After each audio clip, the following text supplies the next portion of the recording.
ঈদের দিন সবাই রে কাছে পাইছে, কিন্তু মা কাছে পায় নাই। কলিজাটা বড় দুঃখে ভরা।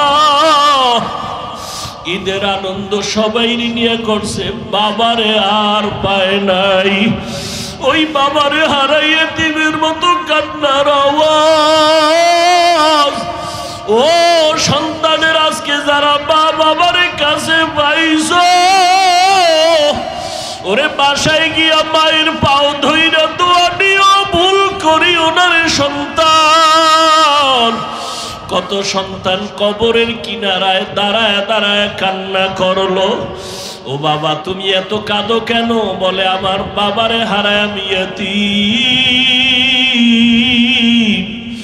আমার সব আমার আছে, আমার বাবা নাই। যেই বাবার জীবনের কষ্টের বিনিময়ে আমি আজ আলেম হয়ে গেলাম, যেই বাবার কষ্টের বিনিময়ে আমি আজ হাফেজ হয়ে গেলাম। ও সন্তানেরা, খোদার কসম, ওই মা বাবার দোয়া চোখের পানি ছাড়া তুমি টাকা পয়সার মালিক হতে পারো নাই। আজকে যাদের মা নাই বাবা নাই, দোয়া কি করতে পারছো রমাজানে? যদি দোয়া না করো কবরে জাহান্নামের আযাব। অথচ তুমি বিপদে পড়লে মা বাবা জীবনে ঘুমাইতে পারেন নাই, আর ওই মা বাবারে কবরে রাইখা তুমি কেমন করে নামাজ বাদ দিয়ে আরামে ঘুমাও? এখনো সময় আছে, তওবা করে নাও। আর যার মা বাবা বেঁচে আছে, পারলে গিয়া দোয়া চাইও। ওরে বাবায় যদি কিনারায় থাকে দোয়া দিও। বাবায় যদি মাথায় হাত দিয়া দোয়া করে দেয়, সাথে সাথে আরশে আজিমে চলিয়া যাবে। বাসায় যদি মা থাকে, মাকে গিয়া বলিও, মা আমার কপাল বুঝি খারাপ, আজকে বয়ানে গেলাম, মুনাজাত করলাম, অনেকে কাঁদলো, আমার চোখে পানি আসলো না। আল্লাহ বুঝি গুনার কারণে বেজার হয়ে গেছে। ও মা, তোমার মনে মনে হয় কষ্ট দিয়েছি।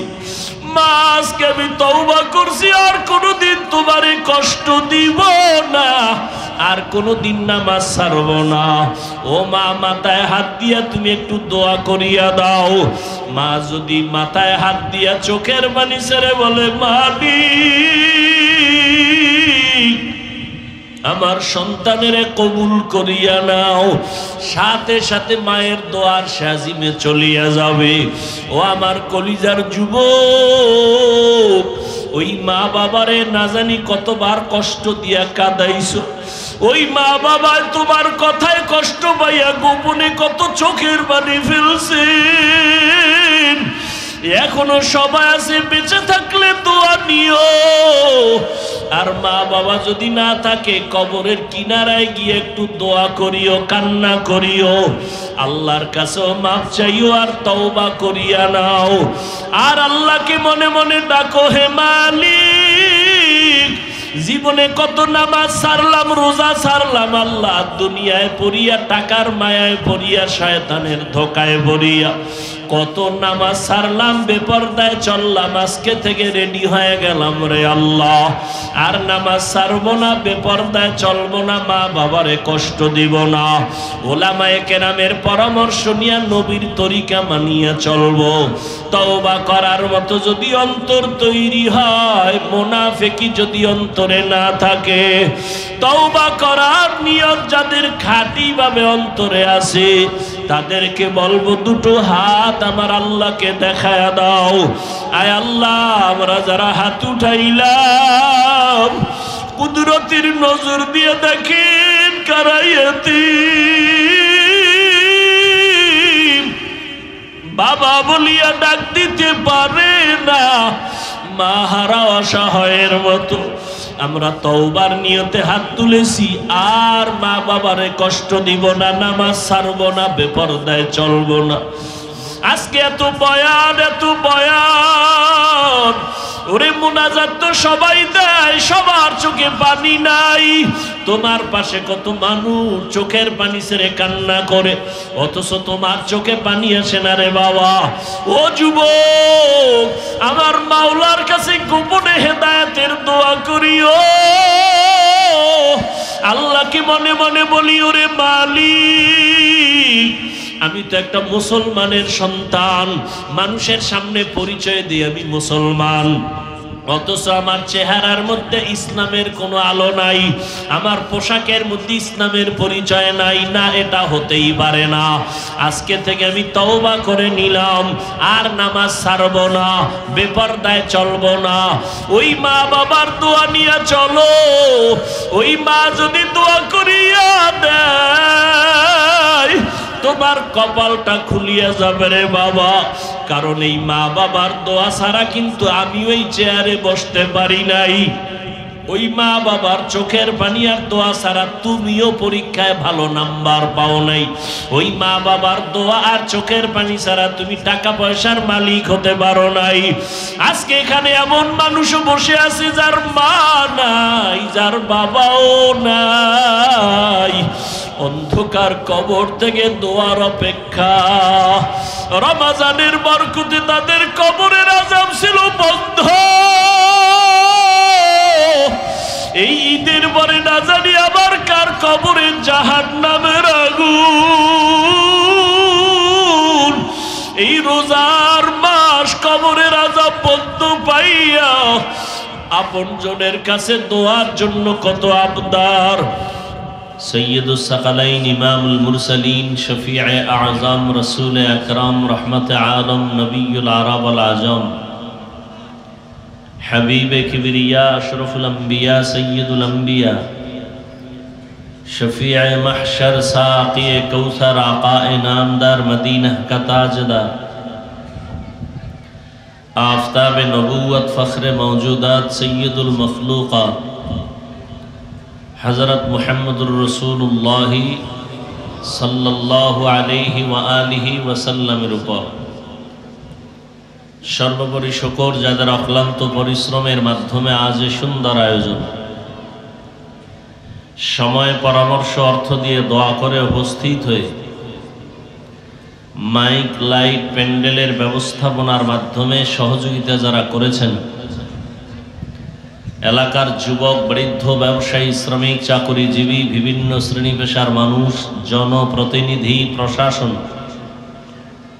উলামায়ে হযরত, আইম্মায়ে মাসাজিদ, প্রত্যেককেই আল্লাহ রাব্বুল আলামিন খিদমতের বরকতে দুনিয়াতে শান্তি, পরকালে চিরমুক্তির ব্যবস্থা করে দিন।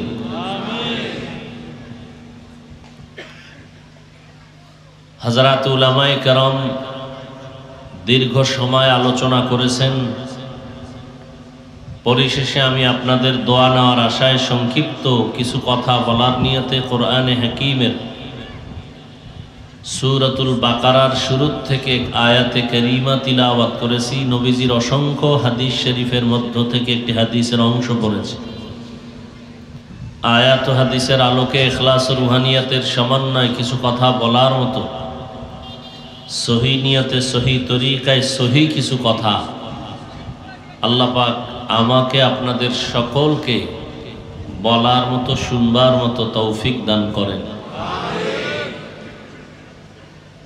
আলিফ লাম মিম, ওয়াল্লাহু আলামু বিমুরাদিহি, যালিকাল কিতাবু লা রাইবা ফিহি। কোরআন এমন একটি কিতাব যার মধ্যে কোনো সন্দেহ নাই, সন্দেহের অবকাশ নেই। হুদাল্লিল মুত্তাকিন,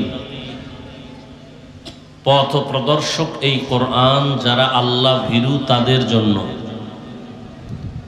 নবীজি বলেন, ইত্তাকিল মাহারিম তাকুন আবাদান নাস। হে উম্মত, তোমরা গুনাহের থেকে, অবৈধ জিনিস থেকে নিজেকে হেফাজত করো, তো মানুষের কাছেও তোমার সম্মান বেড়ে যাবে, আল্লাহর কাছেও তুমি দামি বান্দা হিসাবে গণ্য হবে। রমজানুল মুবারক চলে গেল।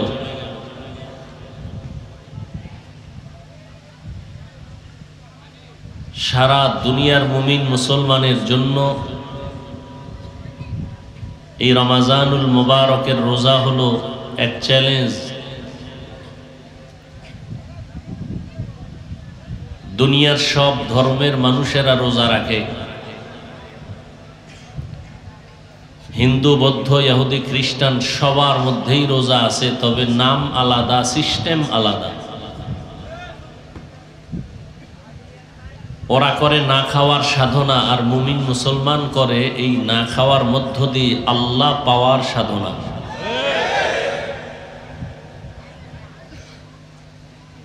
আল্লাহ পাওয়ার আগ্রহটা অন্তরে জমা করার জন্য এই ওয়াজের আয়োজন। কারণ যে যাকে চিনে না সে তাকে মানে না, যে যাকে চিনে সে তাকে মানার মতো মানে। এমন এক পর্যায়ে জীবনটা দিতেও সে প্রস্তুত হয়ে যায়। আজকের এই সুন্দর আয়োজন, বেহেশতের বাগান। হাদিস শরীফে আল্লাহর রসুল বলেন এই ময়দানের এত মূল্য যে বসার সাথে সাথে সকলের জীবনের সব গুনাহ মাফ। নবীজি বলেন ঘর থেকে যখন কোনো বান্দা আল্লাহ পাকের প্রিয় বান্দাদের মজলিসে রওনা হয়, প্রত্যেকের সাথে ৭০,০০০ রহমতের ফিরিস্তার এক কাফেলা তার সঙ্গী হয়ে যায়। প্যান্ডেল পর্যন্ত আসেন, তারা মাগফিরাতের দোয়া করেন। এই বেহেশতের বাগান, এই প্যান্ডেলটা আল্লাহর কাছে এতটা দামি, কিয়ামতের ময়দানে এই রকম এক মজলিস আল্লাহ নিজেই ব্যবস্থা করবেন এবং আল্লাহ নিজেই তার বান্দাকে তেলাওয়াতের মাধ্যমে তৃপ্তি দিবেন। ওই মজলিসে তারাই বসবে যারা আজ এই দ্বীন ইসলাম তথা কোরআন সুন্নাহর মজলিসে বসার সুযোগ পায়। কোরআন সুন্নাহর কথা প্রত্যেকটা মানুষের জন্য মাইল ফলক। আজ আমরা যতটুকু অনুধাবন করতে পারি না, বিধর্মীরা এর থেকে বেশি অনুধাবন করে, যে কারণে দলে দলে বিধর্মী কালেমাওয়ালা মুসলমান হয়ে যাচ্ছে।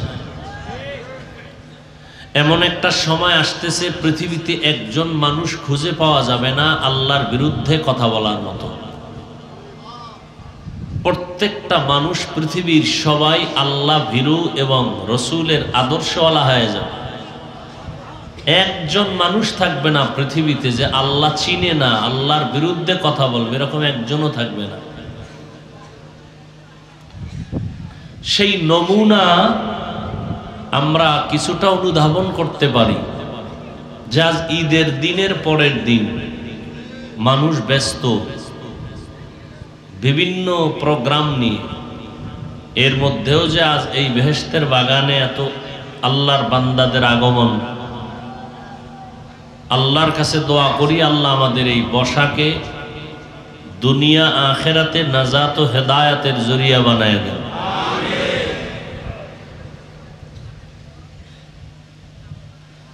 আমি যে আয়াত পড়েছি, আয়াতের মধ্যে আল্লাহর কোরআন তো বিশাল, হাজারো লাখো কোটি আল্লাহর বান্দারা রিসার্চ করেছেন এই কোরআন। সীমানায় কেউ পৌঁছতে পারে নাই। কিয়ামত পর্যন্ত এই আলোচনা চলতেই থাকবে,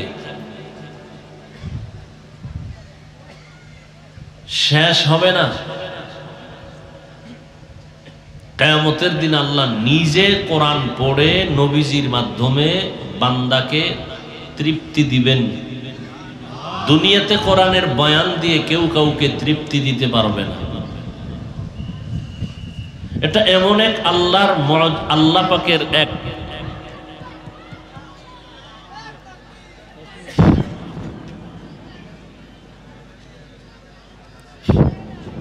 জেনারেটর আছে না নাকি নাই?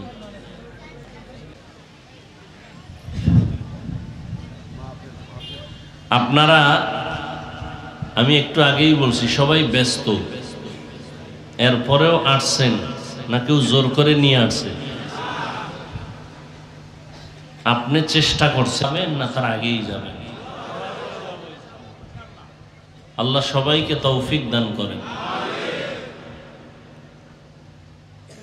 আল্লাহ কোরআন এমন এক ঐশী কিতাব, যেটা দেখলেই বরকত, ধরলে বরকত, পড়লে বরকত, যে কিতাবের আওয়াজ শুনলে বরকত। পৃথিবীতে এমন কিছু ভালো জিনিস আছে যেদিকে তাকায় থাকবে, কিছু বলবে না, অনবরত আমল নামায় সওয়াব লেখা হবে। মা বাবার দিকে তাকায় থাকবে, আমল নামায় সওয়াব। উম্মতেরা ওই জামানার আল্লাহ ওয়ালা যারা, এদের দিকে তাকায় থাকবে, আমল নামায় বরকত। কোরআনের দিকে তাকায় থাকবে, আমল নামায় সওয়াব। বাইতুল্লাহর দিকে মানুষ তাকায় থাকলেও আমল নামায় অসংখ্য সওয়াব। দান করবেন কে? আল্লাহ। তো আল্লাহ যেহেতু নিয়েই আসছেন, ইনশাআল্লাহ দোয়া করেই যাব।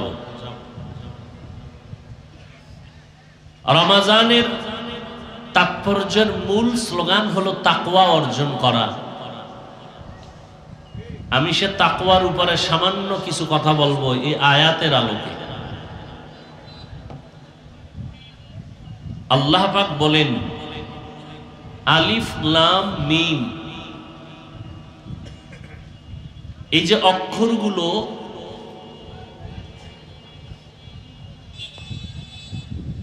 এই অক্ষরগুলো কোরআনের বিভিন্ন সূরার শুরুতে আল্লাহ দিয়েছেন। এগুলোকে বলা হয় হুরুফে মুকাত্তাআত বা বিক্ষিপ্ত আরবি বর্ণমালা। এই অক্ষরগুলোর আলাদা কোনো অর্থ নাই। আলিফ অর্থ নাই, লাম অর্থ নাই, মিম অর্থ নাই। এজন্য সমস্ত মুফাসসিরিনে কেরাম যেখানে যেখানে অক্ষরগুলো আছে, আলিফ লাম রা কাফ হা ইয়া আইন সাদ তাহা ইয়াসিন হামিম, এই অক্ষরগুলোর তরজমায় সব মুফাসসিরিনে কেরাম লিখেছেন, এর রহস্য আল্লাহ ভালো জানেন। বাস এতটুকুই বলেছেন, ওয়াল্লাহু আ'লামু বিমুরাদিহি বিযালিক।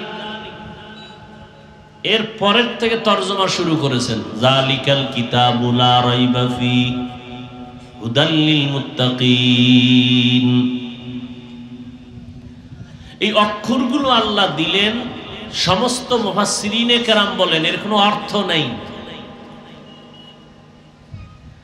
তো কোরআন শরীফের এত মূল্য, যেটা দেখলে সওয়াব, ধরলে সওয়াব, পড়লে সওয়াব, শুনলে সওয়াব। আমি কোরআন তেলাওয়াত করে যেই সওয়াব পাই, আপনি শুনবেন তাতে সেই সওয়াব পেয়ে যাবেন। পৃথিবীতে আর দ্বিতীয় একটা কিতাব নাই যেদিকে তাকায় থাকলে সওয়াব। কোরআন শরীফ এমন এক কিতাব যেদিকে তাকায় থাকলেও কি সওয়াব। কিন্তু বর্তমান ভেজালে ভরে গেছে পৃথিবী। সব ভেজালের আমাদের মূল মুমিনদের জন্য বড় ভেজাল ধর্মের ভেজাল, ইসলাম নিয়ে ভেজাল। এই ভেজালে ভরে যাওয়ার কারণে একদল বলতেছে যে কোরআন শরীফের অর্থ যদি না জেনে কেউ পড়ে কোনো লাভ নেই। নাউজুবিল্লাহ আসে না? আমরা কি বলি, যদি কেউ বলে কোরআনের অর্থ না জেনে পড়লে লাভ নাই, এটা যদি কেউ বলে সে ভণ্ড। তাকে যারা ভণ্ড বলবে না তারাও ভণ্ড।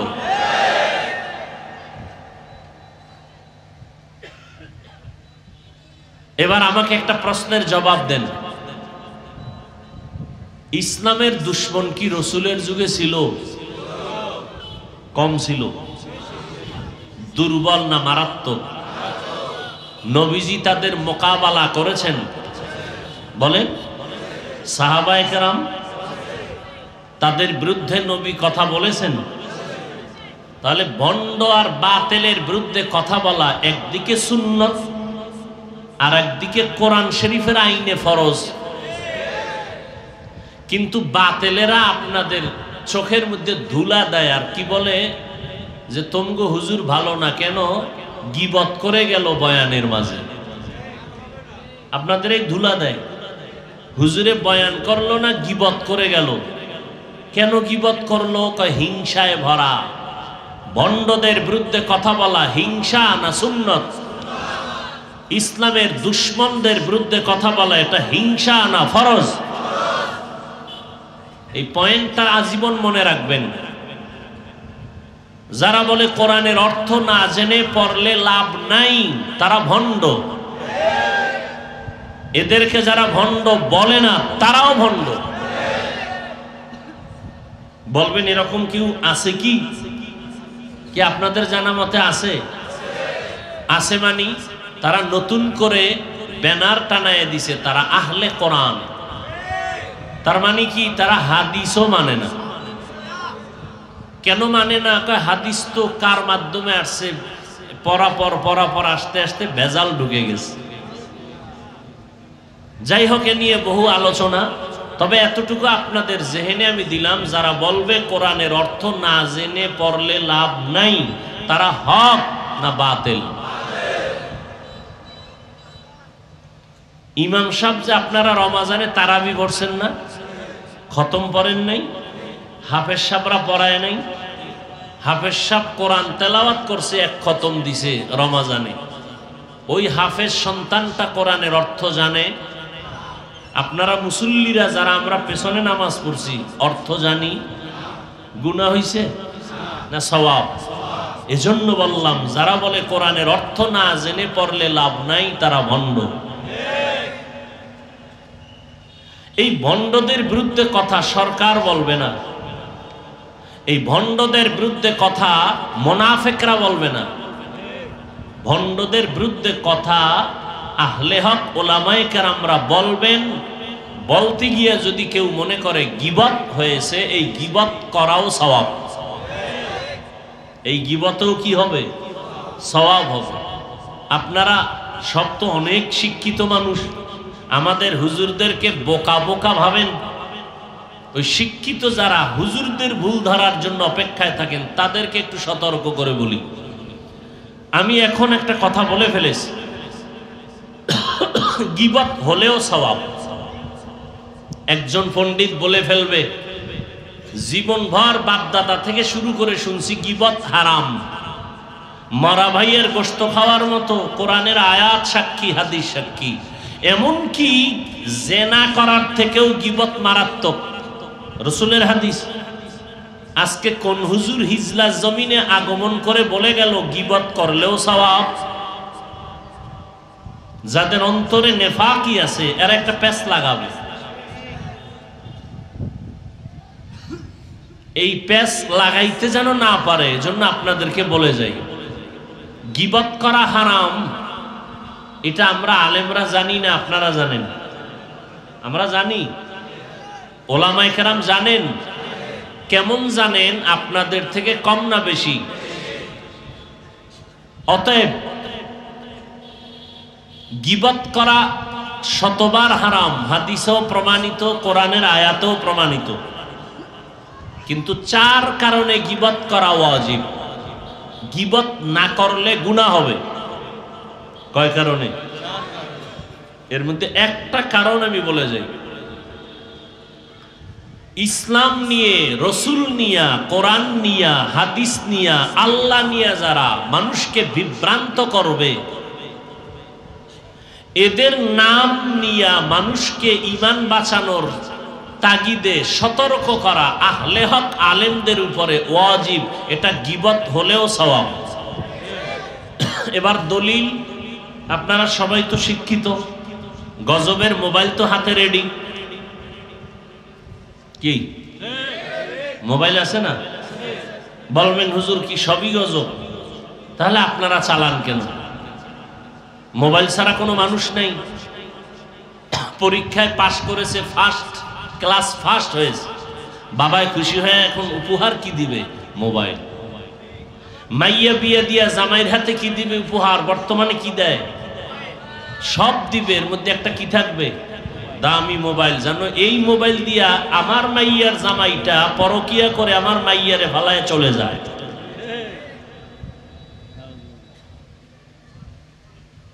এই মোবাইলের কারণে লেখাপড়া ধ্বংসের পথে, মোবাইলের কারণে চরিত্র ধ্বংসের পথে, এই মোবাইলের অপরাধের কারণে তাজা তাজা প্রাণগুলো কবরবাসী হয়ে যাচ্ছে।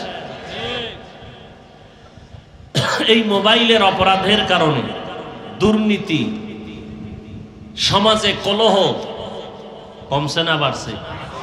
স্বামী আর স্ত্রীর মাঝখানে ঝগড়ার পর্দা লাগাই দিছে মোবাইল। মানুষ এখন স্ত্রীর হক আদায় করে না, সারা রাত মোবাইলের হক আদায় করে। সন্তানের হক আদায় করে না, মোবাইলের হক আদায় করে। আল্লাহ হেদায়াত দান করুন।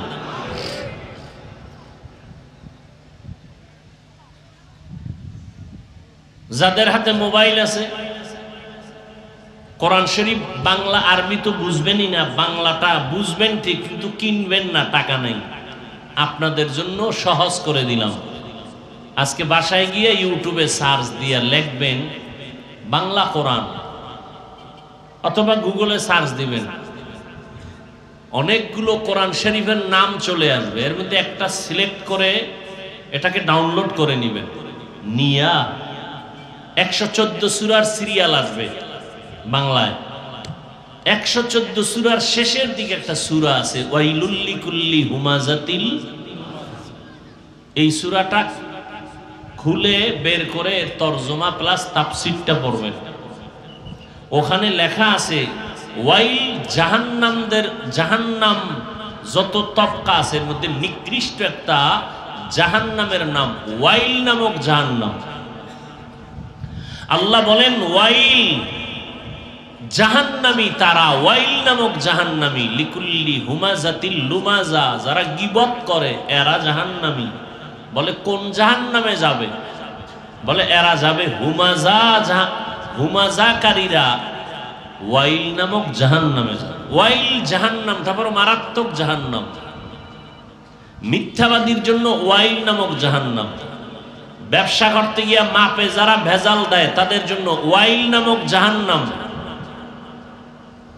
গীবত যারা করে, মানুষের বিরুদ্ধে অপবাদ দেয়, এদের জন্য ওয়াইল নামক জাহান্নাম। এই সূরাটা আপনারা তো কম বেশি সবাই পারেন, অল্প হলেও পারেন না? কেনা লাগবে না, মোবাইলে তো এমবি এমনি ঢুকাইবেন আপনার হক আদায় করার জন্য। তো বাংলা কোরআনটা ডাউনলোড করে ওয়াইলুল লিকুল্লি হুমাজাতিল লুমাজার তরজমাটা দেখবেন, ওখানে লেখা আছে গীবত হারাম। 4 কারণে গীবত করা ওয়াজিব, কে করবে, কার বিরুদ্ধে করবে, সব লেখা আছে। এর মধ্যে একটা কারণ আমি বলে গেলাম, যারা ইসলাম নিয়ে, কোরআন নিয়ে, হাদিস নিয়ে, নবী নিয়ে, আল্লাহ নিয়ে মানুষকে বিভ্রান্তে ফালায়া দেয়, এদের বিরুদ্ধে নাম লইয়া উম্মতকে সতর্ক করা আহলে হক আলেমদের উপরে ওয়াজিব। গীবত করলেও এর দ্বারা সওয়াব হবে।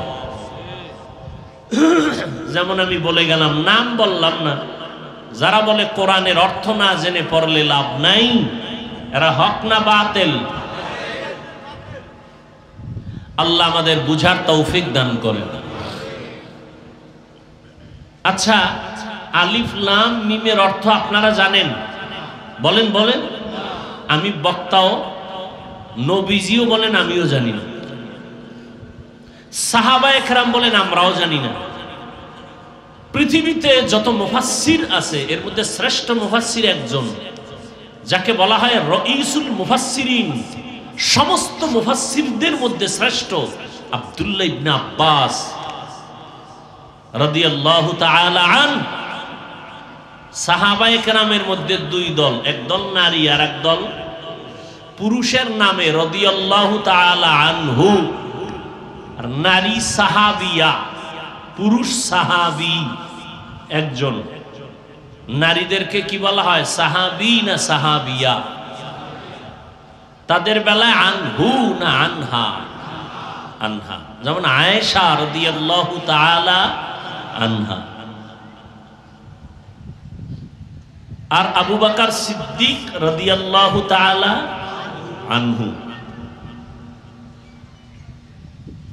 সাহাবায়ে কেরাম যদি একের অধিক হন তখন সাহাবী শব্দ হবে না, সাহাবা হবে। রাইসুল মুফাসসিরিন আব্দুল্লাহ ইবনে আব্বাস রাদিয়াল্লাহু তাআলা আনহু, তিনি শ্রেষ্ঠ মুফাসসির। আমার রাসূলের পরে উম্মতের মাঝে আমার নবীর থেকে তো আর বড় মুফাসসির কেউ আছে? সে আব্দুল্লাহ ইবনে আব্বাস বলেন, আমিও জানি না আলিফ লাম মিমের অর্থ কি। তিনিও লিখেছেন ওয়াল্লাহু আ'লামু বিমুরাদিহি বিযালিক, এর অর্থ বা রহস্য আল্লাহ ভালো জানেন। এবার আমাকে বলেন তো, আব্দুল্লাহ ইবনে আব্বাস বলেন আমি জানি না এর অর্থ কি, আবু বকর সিদ্দিক বলেন আমি জানি না এর অর্থ কি, তাহলে আলিফ লাম মিম যে পড়লাম আপনারাও পড়ছেন না? এখন অর্থ তো নবীও বলে আমি জানি না, সাহাবায়ে কেরামও বলে জানি না, যে আমরা পড়লাম সওয়াব হবে? এই জোরে বলেন, কেমন সওয়াব? আলিফ লাম মিম, নবী বলেন লা আকুলু আলিফ লাম মিম হরফুন ওয়ালাকিন আলিফুন হরফুন ওয়া লামুন হরফুন ওয়া মিমুন হরফুন। রহমতের নবী বলেন আমি নবী বলি না আলিফ লাম মিম তিনটা মিলে এক অক্ষর, বরং আমি নবী বলি আলিফ আলাদা অক্ষর, মিম আলাদা অক্ষর, লাম আলাদা অক্ষর। যখন বান্দা পড়বে আলিফ লাম মিম, আল্লাহ সাথে সাথে তার আমলনামায় একটা অক্ষরের বিনিময়ে 10। আলিফ লাম মিম তিনটা যখন বলবে অনবরত আমার আল্লাহ ফেরেশতাকে অর্ডার দিয়ে রাখছেন, বলা মাত্রই আমলনামায় 30টা নেক লিখে দাও। তাহলে যারা বলে অর্থ না জেনে পড়লে লাভ নাই, এখন এদেরকে কি বলবো? তাদেরটা ঠিক না নবীরটা ঠিক? আর পৃথিবীতে বর্তমান দুনিয়াতে কোনো আলেম এই কথা বলতে পারবে না আমি পুরা কোরআনের অর্থ যেখান থেকে দিব আমি সেখান থেকে পারবো, না দেখে মোতালা না করে।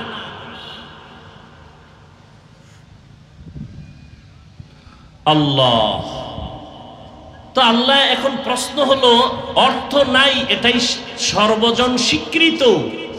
আলিফ লাম মিমের অর্থ নাই, আলিফ লাম র অর্থ নাই, কাফ হা অর্থ নাই, হা মিম অর্থ নাই, তো এত দামি কোরআনে দিলেন কেন? প্রশ্ন হতে পারে না? এর অনেক জবাব, আমি এদিকে যাব না, এতটুকুই জবাব দিব সংক্ষেপ। আল্লাহ পাক এই অক্ষরগুলো দিয়া মুমিনের ঈমানকে পরীক্ষা করেন। ওই মুমিন, তুমি কি আমার কোরআন বুঝলে মানবা নাকি না বুঝলেও মানবা? যে বলবে আমি আল্লাহর কোরআন বুঝলে মানি না বুঝলে মানি না, ও কাবার ইমামও যদি হয় কথার কথা সে বেঈমান। আর যদি কেউ বলে আমি আল্লাহর কোরআন বুঝলেও মানি না বুঝলেও মানি, সে রিকশা ড্রাইভার হলেও মুমিন।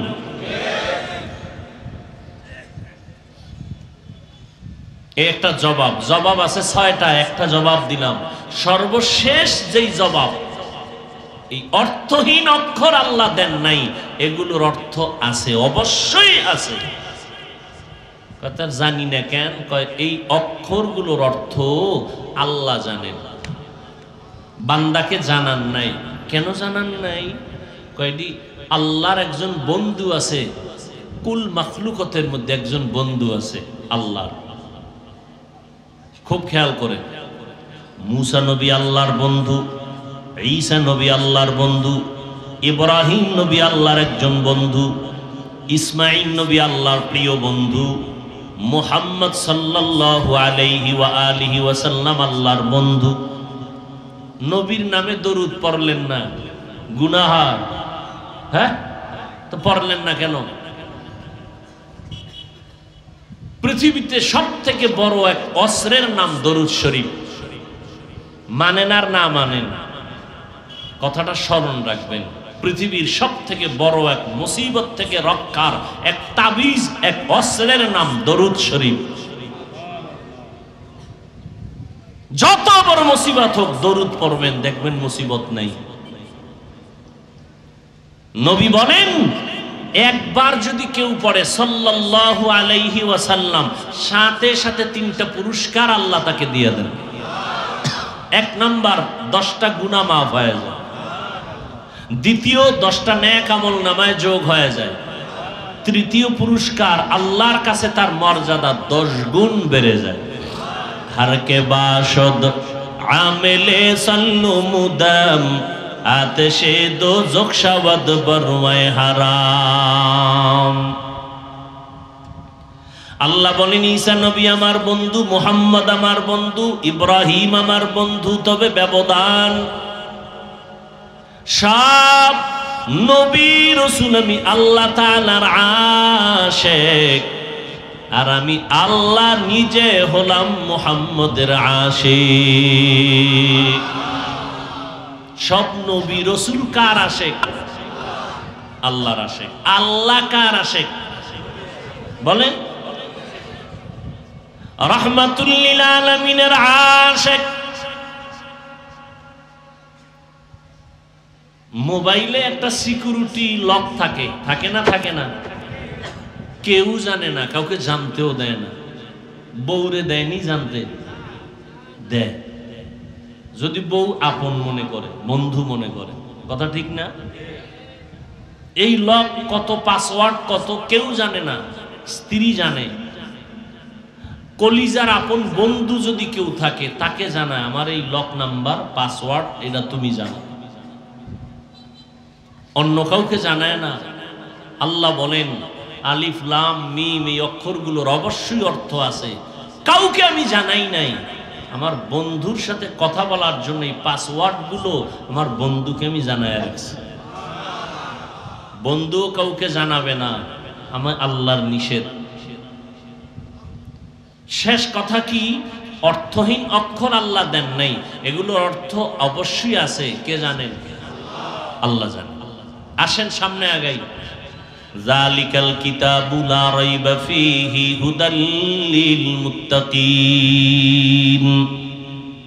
এটা এমন একটা কিতাব যেই কিতাবের মধ্যে কোনো ভুল নাই, ভুলের কোনো অবকাশ নাই। আছে? এখানে অনেক শিক্ষিত মানুষ, আল্লাহর কোরআনে কোনো ভুল আছে? ১৫০০ বছর হয়ে গেল, বড় বড় দুশ্মন পণ্ডিতেরা কোরআনের ভুল বের করার জন্য কম অপচেষ্টা করে নাই।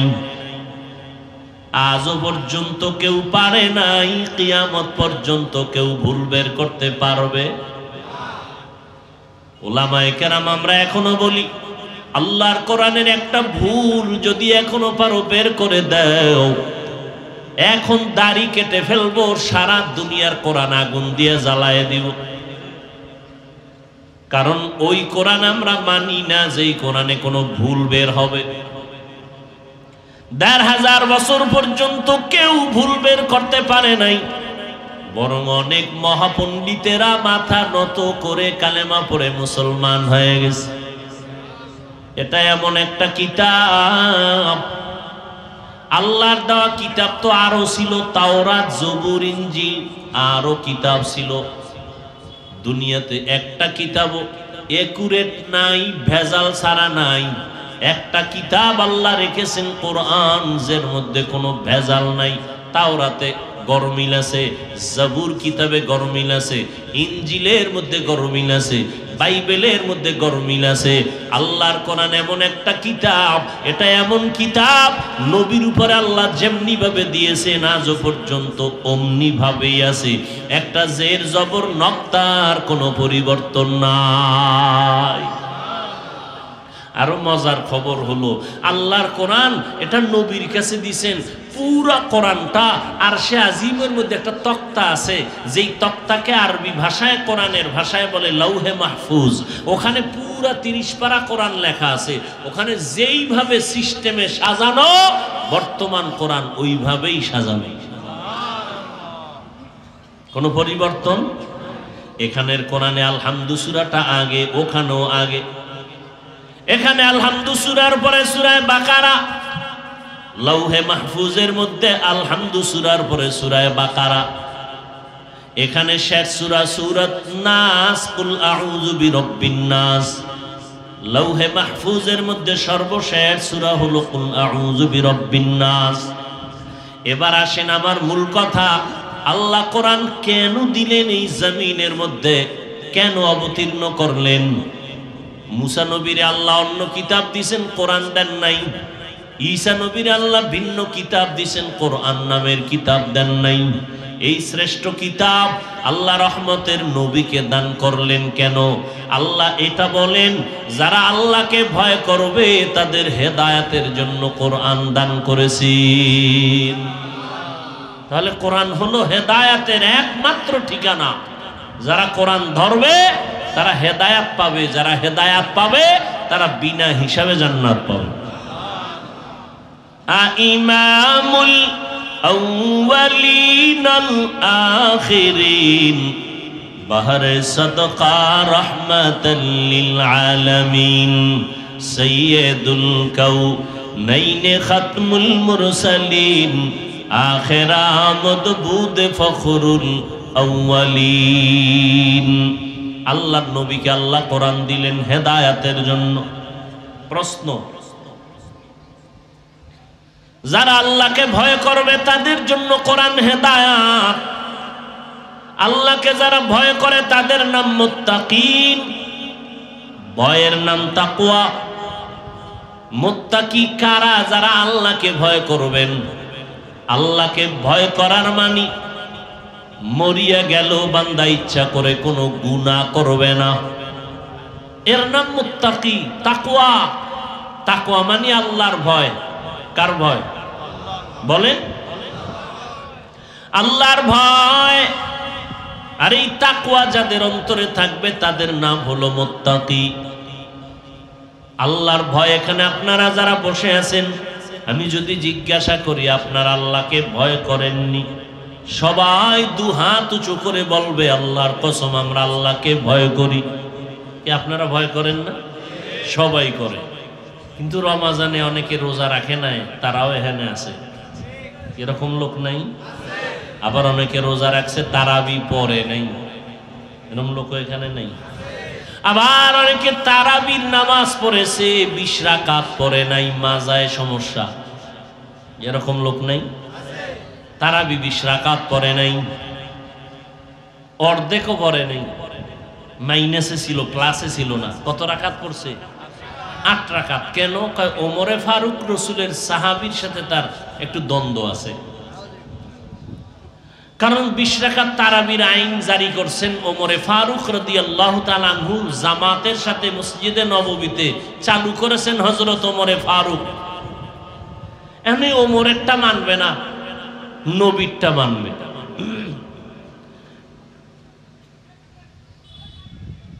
একজন মুসলমান আর একজন মুনাফিক কোন এক বিষয়ে দ্বন্দ্ব লাগছে, সমাধানের জন্য নবীজির কাছে গেছে। নবীজি সমাধান দিয়েছেন। বিধর্মী লোকটা নবীর সমাধান মেনে নিয়েছেন, মুনাফিক মানে নাই। মুনাফিক কয় নবীর বিচারটা মন মতো হয় নাই। এখন বিধর্মী কয় তাহলে কার কাছে গেলে মন মতো হবে? কয় ওমরের কাছে চলো। ওমরের কাছে গিয়া বলে বিধর্মী ভাই, আমি তো আপনাদের ধর্মের কেউ না, কিন্তু তার সাথে আমার একটা ঝগড়া ঝামেলা, আপনাদের নবী মুহাম্মদের কাছে গেলাম, সমাধান দিয়েছে, আমি মেনেছি, কিন্তু মুসলমান নামদারি মুনাফিকটা মানে নাই। বলে এই ওমর কথার আগে তো তরবারি রেডি। ওমর কয় কি তোমার সমস্যা কি? কয় আপনি যেটা সমাধান দিবেন সেইটা। কয় আমারটা মানবা, নবীরটা না? কয় না। এবার তরবারি বের করলেন আর বলে এই মুনাফিক, মুহাম্মদের পরে যদি ফয়সালা না মানো, ওমরের কাছে আসো, তো ওমরের ফয়সালা কল্লা থেকে, দেহ থেকে কল্লা আলাদা করে দেওয়া। একটা বাড়ি মারলেন, কল্লা ঠিক জায়গায় আলাদা করে দিলেন, শেষ জায়গায় শেষ। এখন তো বিশাল ঝামেলা হয়ে গেল। একটা লোক বলল আর মেরে ফেলল। নবীও চিন্তায় পড়ে গেলেন, ঘটনাটা ঘটাইলা কি ওমর? জিব্রাইল আমিনের আল্লাহ পাঠায় দিয়া কয় নবীরে গিয়া জানায় দাও ওমর যা করছে আমি আল্লাহ তা সঠিক বলে ঘোষণা দিলাম।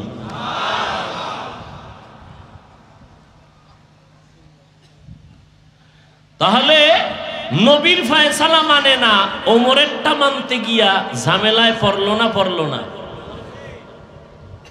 এই সমাজে কিছু মানুষ আছে অতি রঞ্জিত, বেশি বুঝে, বলে আমরা সাহাবী মানি না, আমরা ওমর এই নবী মানি। আল্লাহর কসম একবার, আল্লাহর কসম দুইবার, আল্লাহর কসম তিনবার, ওয়াল্লাহি বিল্লাহি তাল্লাহি সাহাবায়ে কেরামদেরকে ডেঙ্গিয়ে শুধু নবীকে মানা কোনোদিন সম্ভব না। নবীকে মানতে হলে সাহাবাদেরকে অনুসরণ করেই মানতে হবে। এই কারণেই আহলে সুন্নাত ওয়াল জামাতের সারা দুনিয়ার উলামায়ে কেরামের ফতোয়া, যারা সাহাবাদেরকে মানে না তারা বাতিল, তারা ভণ্ড।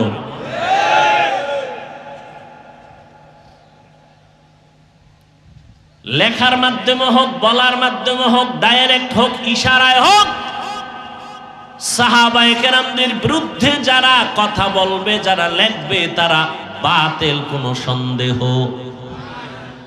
তো বলতেছিলাম রমজানুল মুবারক, অনেকে রোজা রাখে নাই। কেন রোজা রাখে নাই? কিছু কিছু কুলাঙ্গারেরা বলেছে ঘরে কি ভাতের টান আছে, আমি রোজা রাখবো কেন? আমরা কি ভাতের অভাবে রোজা রাখছি? আমরা রোজা রেখেছি আল্লাহর মুহাব্বত অর্জন করার জন্য। এই কারণেই তো আল্লাহ বলেছেন হাদিসে কুদসি, ও নবী জানায় দেন নামাজ বান্দা পড়ে আমি নিজ হাতে পুরস্কার ফেরেশতার মাধ্যমে দিয়ে দিলাম, লিখে রাখো। বান্দা হজ করছে, ফেরেশতার মাধ্যমে পুরস্কার ঘোষণা দিলাম। কিন্তু রোজার পুরস্কার আমি আমার হাতে রেখেছি, ডাইরেক্ট আমার বান্দার হাতে দিব, কারণ এটা আমার জন্য খাস। রোজার মাধ্যমে বান্দা আমার যতটা কাছে আসবে অন্য আমলের দ্বারা ততটা আসতে পারবে না, কারণ অন্য আমলের মধ্যে ভেজাল বেশি, রোজায় ভেজাল কম। মানুষ নামাজ পড়ে মানুষকে দেখাবার জন্য, হজ করে মানুষকে দেখাবার জন্য, যাকাত দেয় মানুষকে দেখাবার জন্য। রোজাটা চাইলেও কাউকে দেখাইতে পারবে না, এটা আমি আল্লাহর জন্য, অতএব এটার পুরস্কার আমি আল্লাহ নিজ হাতে কুদরতের দ্বারা দিব। মুফাসসিরিনে কেরাম, মুহাদ্দিসিনে কেরাম বলেন আল্লাহ নিজ হাতে পুরস্কার কি দিবেন? বলে আল্লাহ একভাবে বলেন, ও রোজাদার আমি আল্লাহ তোমার হয়ে গেলাম। আতিনা ফি দারে দুনিয়া না হাসান, আতিনা ফি দারে উকবা না হাসান, ইয়া গিয়াসাল মুস্তাগীসিন ইহদিনা লিফতিখারা বিল উলুমে ওয়াল গিনা। হর গোরি দেনে কো তু তৈয়ার হে, जो न मांगे उससे तू बेजार है। এখানে আপনারা যারা বসা আছেন সবাই আপনারা এক আওয়াজে বলছেন আল্লাহকে ভয় করি। যারা নামাজ পড়ে না তারাও বলে আল্লাহকে ভয় করি, যারা রোজা রাখে না তারাও বলে আল্লাহকে ভয় করি, যারা পর্দা করে না তারাও বলে আল্লাহকে ভয় করি, যারা মা বাবার সাথে গাদ্দারি করে তারাও বলে আল্লাহকে ভয় করি। আসলে আল্লাহকে কে ভয় করে কে করে না তার বাস্তবতা হলো যারা গুনাহ করে না তারা আল্লাহকে ভয় করে। हर के दारत खौफे हक दर दिल मदम जन्नतुल मअवा देहद ओ रामकाम। আল্লাহ তাআলা বলেন যারা আমাকে ভয় করবে তাদের জন্য কোরআন হলো হেদায়েত। তো ভয় যারা করে তারা তো গুনাহ করে না, তো গুনাহ যারা করে না তারা তো এমনিই হেদায়েতের উপরে আছে। হেদায়েতের উপরে আছে বিদায় গুনাহ করে না, কোরআন তাদেরকে কিসের হেদায়েত দিবে? আল্লাহ বলেন হুদাল্লিল মুত্তাকিন, যারা আল্লাহকে ভয় করে তাদের জন্য কোরআন হেদায়েত। আরে হেদায়েতে যারা আছে এরা তো আল্লাহকে ভয় করার কারণে এমনি গুনাহ থেকে মুক্ত, এ কারণেই তো তারা মুত্তাকি। মুত্তাকি যারা তারা তো গুনাহ করে না, এদেরকে আবার কিসের হেদায়েত দিবে? কোরআন।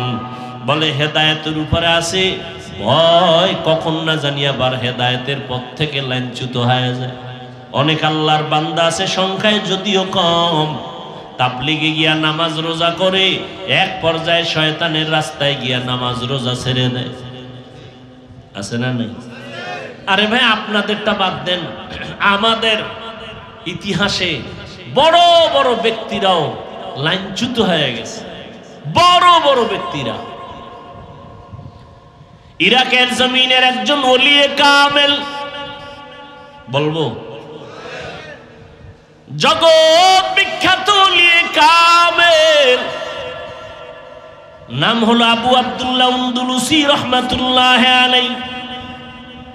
এত বড় আলেম, এত বড় আলেম, এত বড় বুজুর্গ, এত বড় আল্লাহওয়ালা। বলে কেমন বুজুর্গ, কেমন আল্লাহওয়ালা? জুনায়েদ বাগদাদির নাম শুনছেন না? এই জুনায়েদ বাগদাদি তার মুরিদ, শিবলি রহমতুল্লাহ আলাই তার মুরিদ। 100 বছর আগের ঘটনা। সেই সময়কালে ইরাকের জমিনে তার মুরিদের সংখ্যা ছিল 40,000। কত হাজার? আল্লাহ মাফ করেন, বেয়াদবি মাফ চাই, বুঝাবার জন্য অনেক কথা বলি। বর্তমানে এমন পীর আছে 1000 মুরিদ নাই, কিন্তু খেলাফত দিয়ে রাখছে 50 জনারে। বুঝেননি? পীরের চেয়ে খলিফা বেশি, মুরিদের খবর নাই। আর সেই সময়ে তার মুরিদের সংখ্যা কত?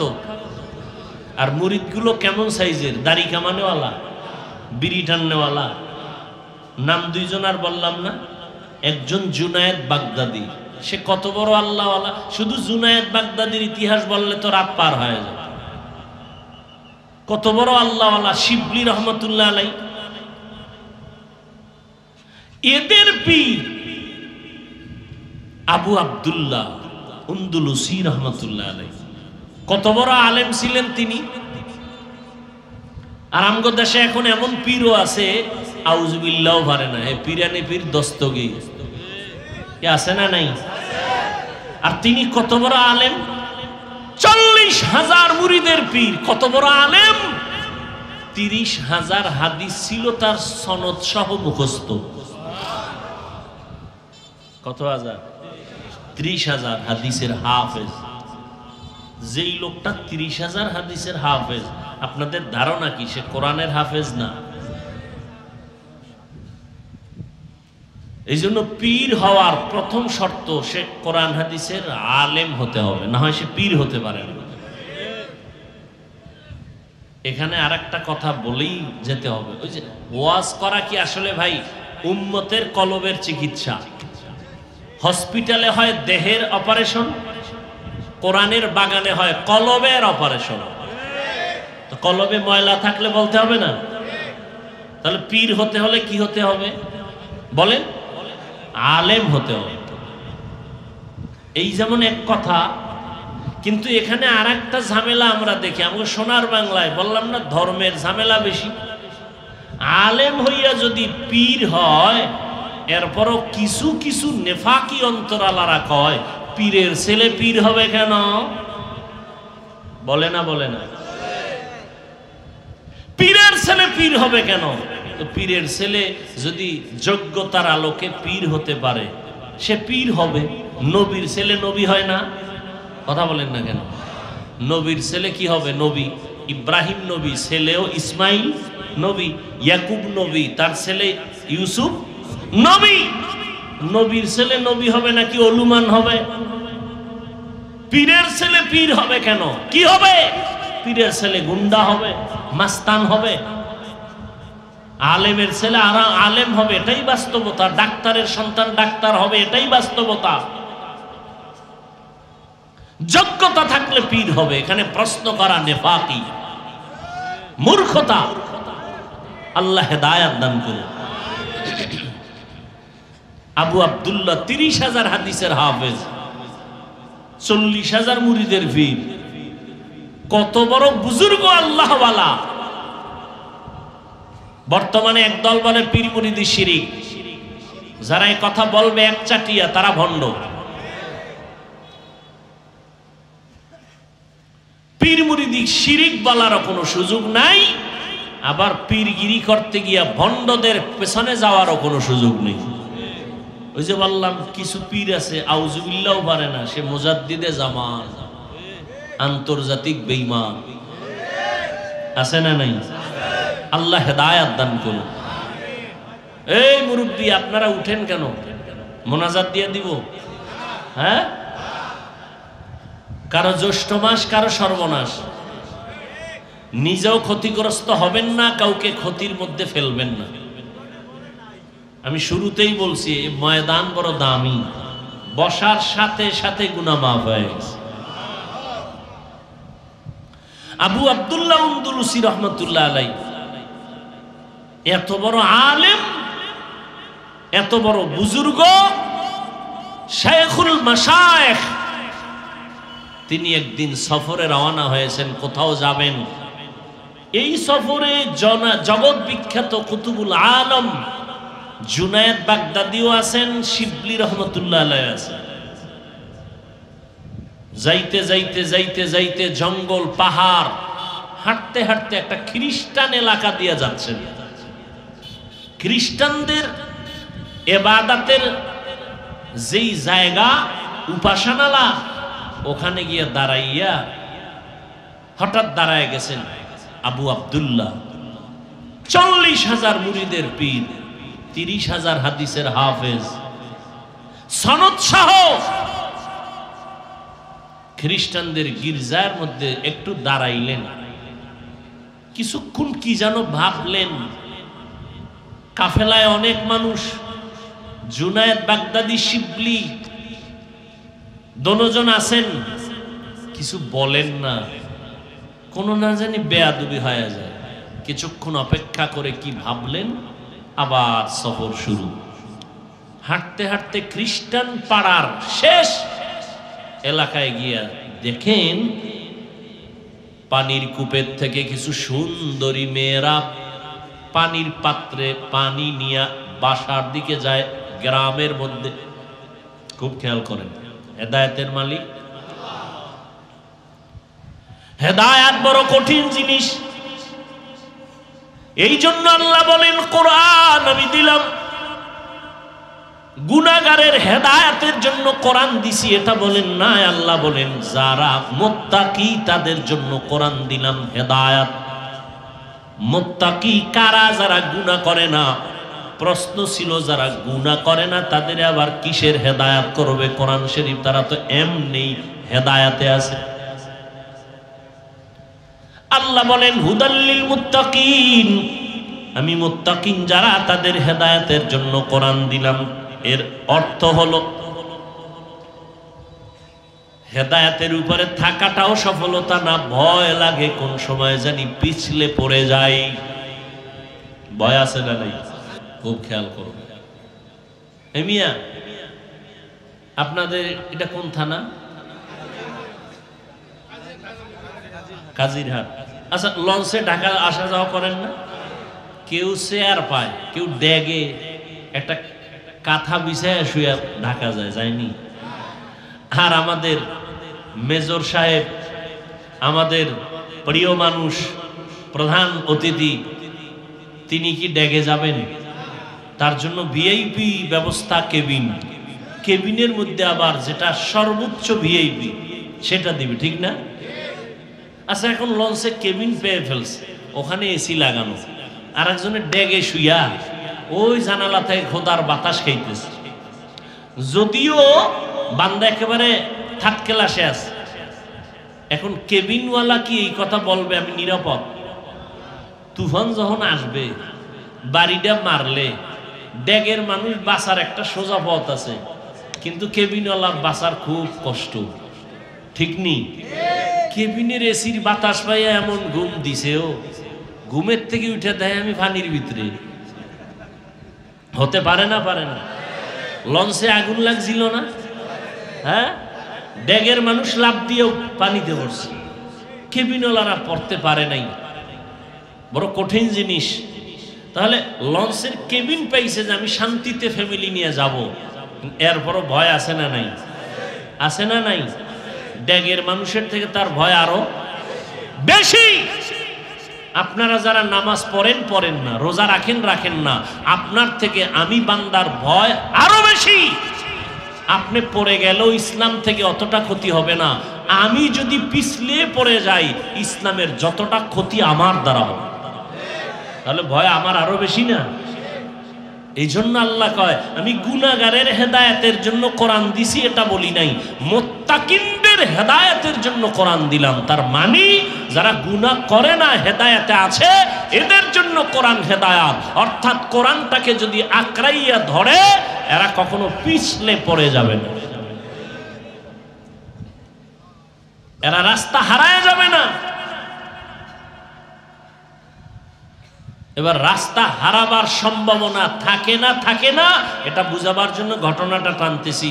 এত বড় একজন আলেম, 30,000 হাদিসের হাফেজ, 40,000 মুরিদের পীর, মুরিদগুলোর সাইজ কেমন? নামাজ নাই, রোজা নাই। জুনায়েদ বাগদাদি, শায়েখ শিবলি, এরা কত বড় বুজুর্গ। খ্রিস্টান পাড়ায় গিয়া দেখেন সুন্দরী মেয়েরা পানি ভরে ভরে পাত্র বোঝাই করে বাড়ির মধ্যে যায়। 40,000 মুরিদের পীর, 30,000 হাদিসের হাফেজ, জুনায়েদ বাগদাদির পীর, শায়েখ শিবলি রহমাতুল্লাহ আলাইহির পীর। তাকাইয়া দেখতেছেন ওই মেয়েদের দিকে একটা ধ্যান করে তাকায় আছেন আবু আব্দুল্লাহ, নজর সরায় না, দীর্ঘ টাইম দাঁড়ানো। শিবলি চিন্তায় পড়ে গেলেন, কি ব্যাপার? কিছু বলাও যায় না, বেয়াদবি না জানি হয়ে যায়। এত বড় আল্লাহওয়ালা, এত বড় আলেম। দীর্ঘ টাইম যখন হয়ে গেল, জিজ্ঞাসা করেন, হযরত আমাদের গন্তব্য কি এটা না আরো সামনে? বলে আরো সামনে, চলেন। আবু আব্দুল্লাহ বলেন তোমরা চলে যাও। শিবলি রহমাতুল্লাহ আলাইহি ঘটনা লিখেন, জুনায়েদ বাগদাদি আশ্চর্য হয়ে গেলেন, আমরা যাব আপনি যাবেন না কেন? অন্তরের ভিতরে দাগ কেটে গেল। এই জন্য কারো বিপদ দেখলে খুশি হওয়া যাবে না, ভয় করো ওই বিপদ তোমার ঘাড়েও আসতে পারে। পারে না? পারে না? এই জন্য কারো বিপদে খুশি হইও না। একজন আর ছেলে লেখাপড়া পারে না, তুমি নিজে গর্ব করিও না, তোমার ছেলে বহুবারে বহুবারে বহুবারে পারতে পারতে এমন সময় একটা আসবে পারিয়াও ওই না পারাটা যত আগায় যাবে, পারনেওয়ালা ততটা আগাতে পারবে না। বহু নজির আমাদের চোখের সামনে হাজির। জুনায়েদ বাগদাদি প্রেশান হয়ে গেলেন, শিবলি প্রেশান। আমাদের শায়েখ গোটা আরব বিশ্বের মধ্যে যার নাম এত সুনাম ছড়ানো, ইরাকের জমিনের মধ্যে সর্বশ্রেষ্ঠ আলেম। ওই সময়ে মুরিদের সংখ্যা 40,000। চিন্তায় পড়ে গেলেন, হযরত যাবেন না কেন? আমরা কোথায় যাব? কয় তোমরা ফোরাত নদীর কিনারায় আমার খানে খায় তোমরা চলে যাও। এই যে কথা বলতেছি তাও কিন্তু ইশারায় হাত দিয়া, নজর ওদিকে। কোন দিকে? কথা বল না। ওই যে সুন্দরী মেয়েরা, খ্রিস্টানদের মেয়েরা পানি নেয়, আমার খানে খায় তোমরা চলে যাও। হযরত বিষয় কি? আমি ওই যে খ্রিস্টান মেয়েরা পানি নিল, ওই সুন্দরী মেয়েকে বিবাহ না করে যাব। হ্যাঁ, পাগল পারা হয়ে গেলেন। জুনায়েদ বাগদাদির কাফেলা কান্নায় বিভোর হয়ে গেল। এত বড় একজন আলেম, এত বড় একজন পীর, তিনি যদি এমন একটা বিপদের সম্মুখীন হয়ে যায়, আমাদের লজ্জায় কোথায় মুখ দেখাবো?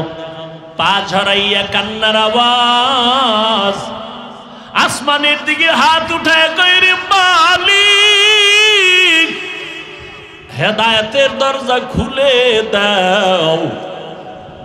হাজার লাখ মানুষ যার দ্বারা জান্নাতের পথ পাইল, আল্লাহ তিনি যেন পথ থেকে হারায় না যায়। 40,000 মুরিদের পীর, 30,000 হাদিসের হাফেজ বলে, জুনায়েদ তোমরা চলে যাও, আমি যাব না, খ্রিস্টান মেয়েকে বিবাহ করব।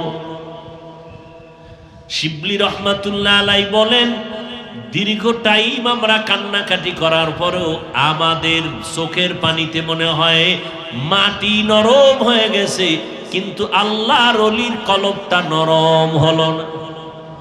ভেজাল এক জায়গায় লাগছে তো, এই জন্য কাম সারা হয়ে গেছে। হ্যাঁ, জুনায়েদের কাফেলা নিরুপায় হইয়া, নিরাশ হইয়া এবার খানকার দিকে রওনা।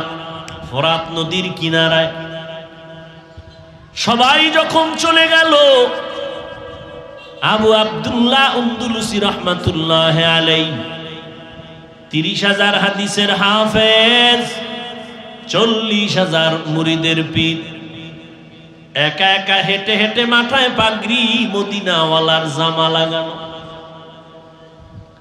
হেঁটে হেঁটে গ্রামের মধ্যে গিয়া খ্রিস্টান মেয়েটার বাড়ি হাজির হয়ে গেল। মেয়ের বাবা জিজ্ঞেস করে, কে তুমি? পাগড়ি লাগানেওয়ালা মদিনার আশেক। সবাই নাম জানে, সরাসরি হয়তো দেখে নাই, কিন্তু ভাবছে বড় কেউ হবে। বলে, নাম বললেন, আমি অমুক।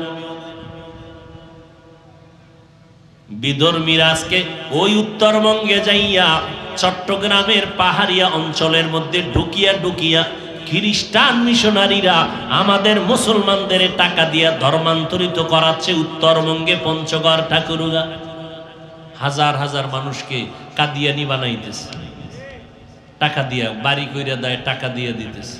খ্রিস্টান মিশনারি কাজ চালাচ্ছে। কি চাও? বলে, আপনার মেয়েটাকে আমি বিবাহ করতে চাই। ডাইরেক্ট কথা, কোনো ইনডাইরেক্ট নাই। আমার মেয়েকে তোমার কাছে বিবাহ দিব। ভাবলা কি করে? বলে, করব, কি লাগবে তাই বল। বলে, 1 নাম্বার মদিনার পোশাক ফালায় দাও। বলে, রাজি।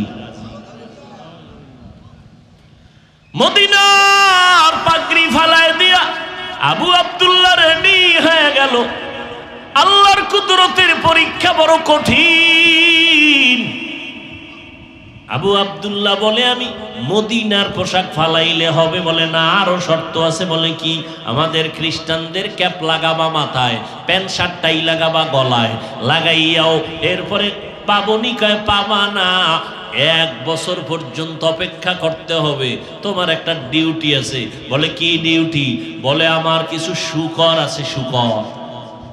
ওই শূকরগুলো জঙ্গলের মধ্যে তুমি লালন পালন করবা, পাহারাদার রাখাল হয়ে কাজ করবা। বলে, রাজি। মদিনার পোশাক ফালাইয়া দিল, ক্যাপ মাথায় লাগাইয়া, খ্রিস্টানদের টাই গলায় লাগাইয়া রেডি হয়ে গেল। এবার জঙ্গলে যায়, সারাটা দিন ডিউটি করে, শূকরের রাখালগিরি করে। এইভাবে করতে করতে দীর্ঘ কয়েক মাস চলে গেল। ইরাকের জমিনের মধ্যে জুনায়েদ বাগদাদির কাফেলা আবার কান্না তো বন্ধ নাই, দোয়া বন্ধ নাই, খতম বন্ধ নাই, তাহাজ্জুদ বন্ধ নাই। আমাদের শায়েখেরে তুমি ফিরায়া দাও। 1 বছর চলতে চলতে, 1টা বছর যখন পার হয়ে যাবে, সময় ঘনায় আসছে। জুনায়েদের বাগদাদির কাফেলা আবার রওয়ানা। আমাদের শায়েখের হালাতটা কেমন একটু দেখিনি, মাওলা ফিরায়া দেয়। কেউরে কিছু বলে না, কান্না রেডি।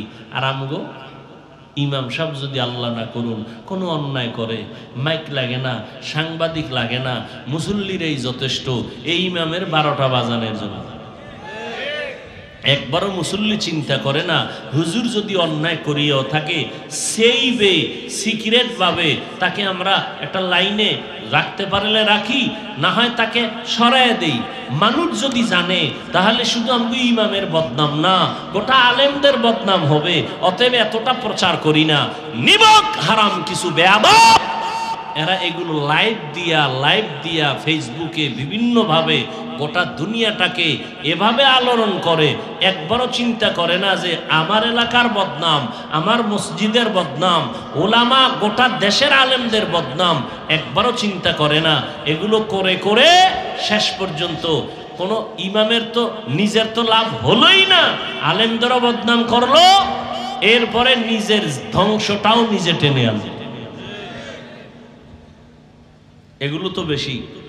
ওই দুইজনে রাস্তায় মারামারি করে, তৃতীয় ব্যক্তি গিয়া নিয়ম কি তারা ফিরাবে না? ও নিমক হারাম এত বড় বদমাস, এত বড় বেয়াদব, ওই মারামারি দেখেও মোবাইলে লাইভ দিতেছে, একবারও ফিরাইতেও যায় না, ওটি ছবি করতেছে, ভিডিও করতেছে। এরকম আছে না নাই? আল্লাহ হেদায়াত দান করুন। আর জুনায়েদ বাগদাদির কাফেলা সারা রাত ঘুম নাই, কান্না, আল্লাহ হেদায়েতের দরজায় ফিরাইয়া দাও। হ্যাঁ, এই মিয়া চরমনের এত বদনাম, এত বদনাম, তাবলিগের এত বদনাম, এত তাদের কোনো ভালো কাজ নাই কি? চরমনাই, তাবলিগ, এদের মাধ্যমে কি কোনো বেনামাজি নামাজি হয় নাই? তাহলে যারা এত বিরোধিতা করে তাদের তো গুণের কথাটাও বলা দরকার ছিল, যে চরমনের এই এক পয়েন্টে আমরা দোষ দেখতেছি, কিন্তু আরো 10 পয়েন্টে তাদের এই গুণ আছে, এটা একবারও বলে না। কেন? ওরা আসলে চরমনাইয়ের দোষ খুঁজে না, ওরা মূলত চরমনাইকেই চায় না, ওরা তাবলিগকেই চায় না। মূলত ওরা নিজের মন গড়া কিছু জমিনে নতুন ভাবে কিছু দিতে চায়, মদিনার ইসলাম থেকে আলাদা।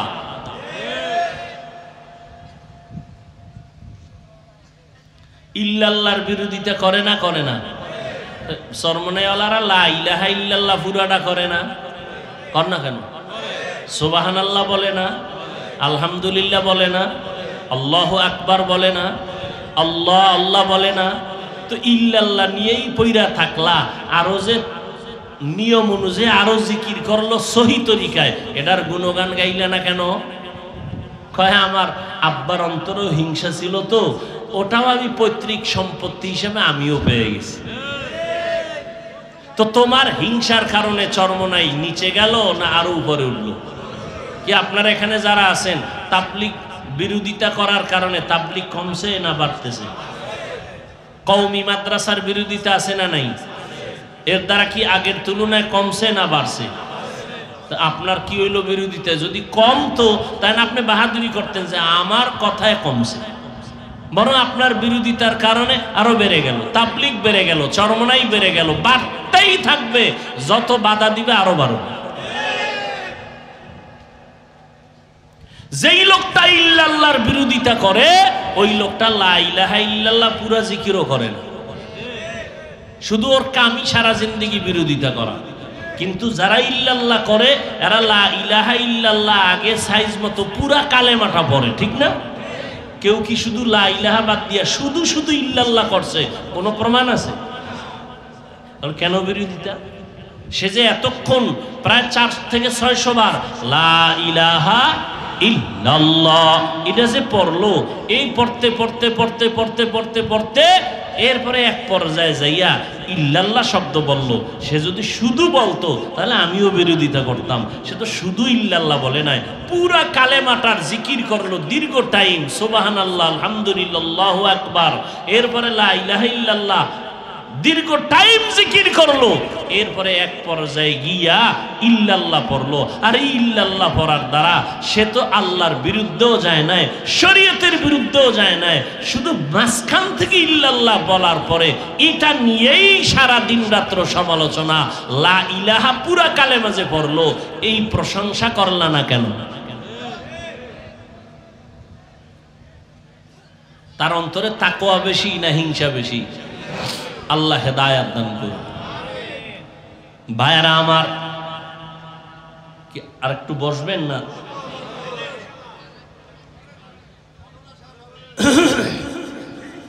আবু আব্দুল্লাহ আন্দলুসি রেডি হয়ে গেলেন, জঙ্গলে শুকারের রাখাল হয়ে কাজ করেন, বাড়ি আসেন।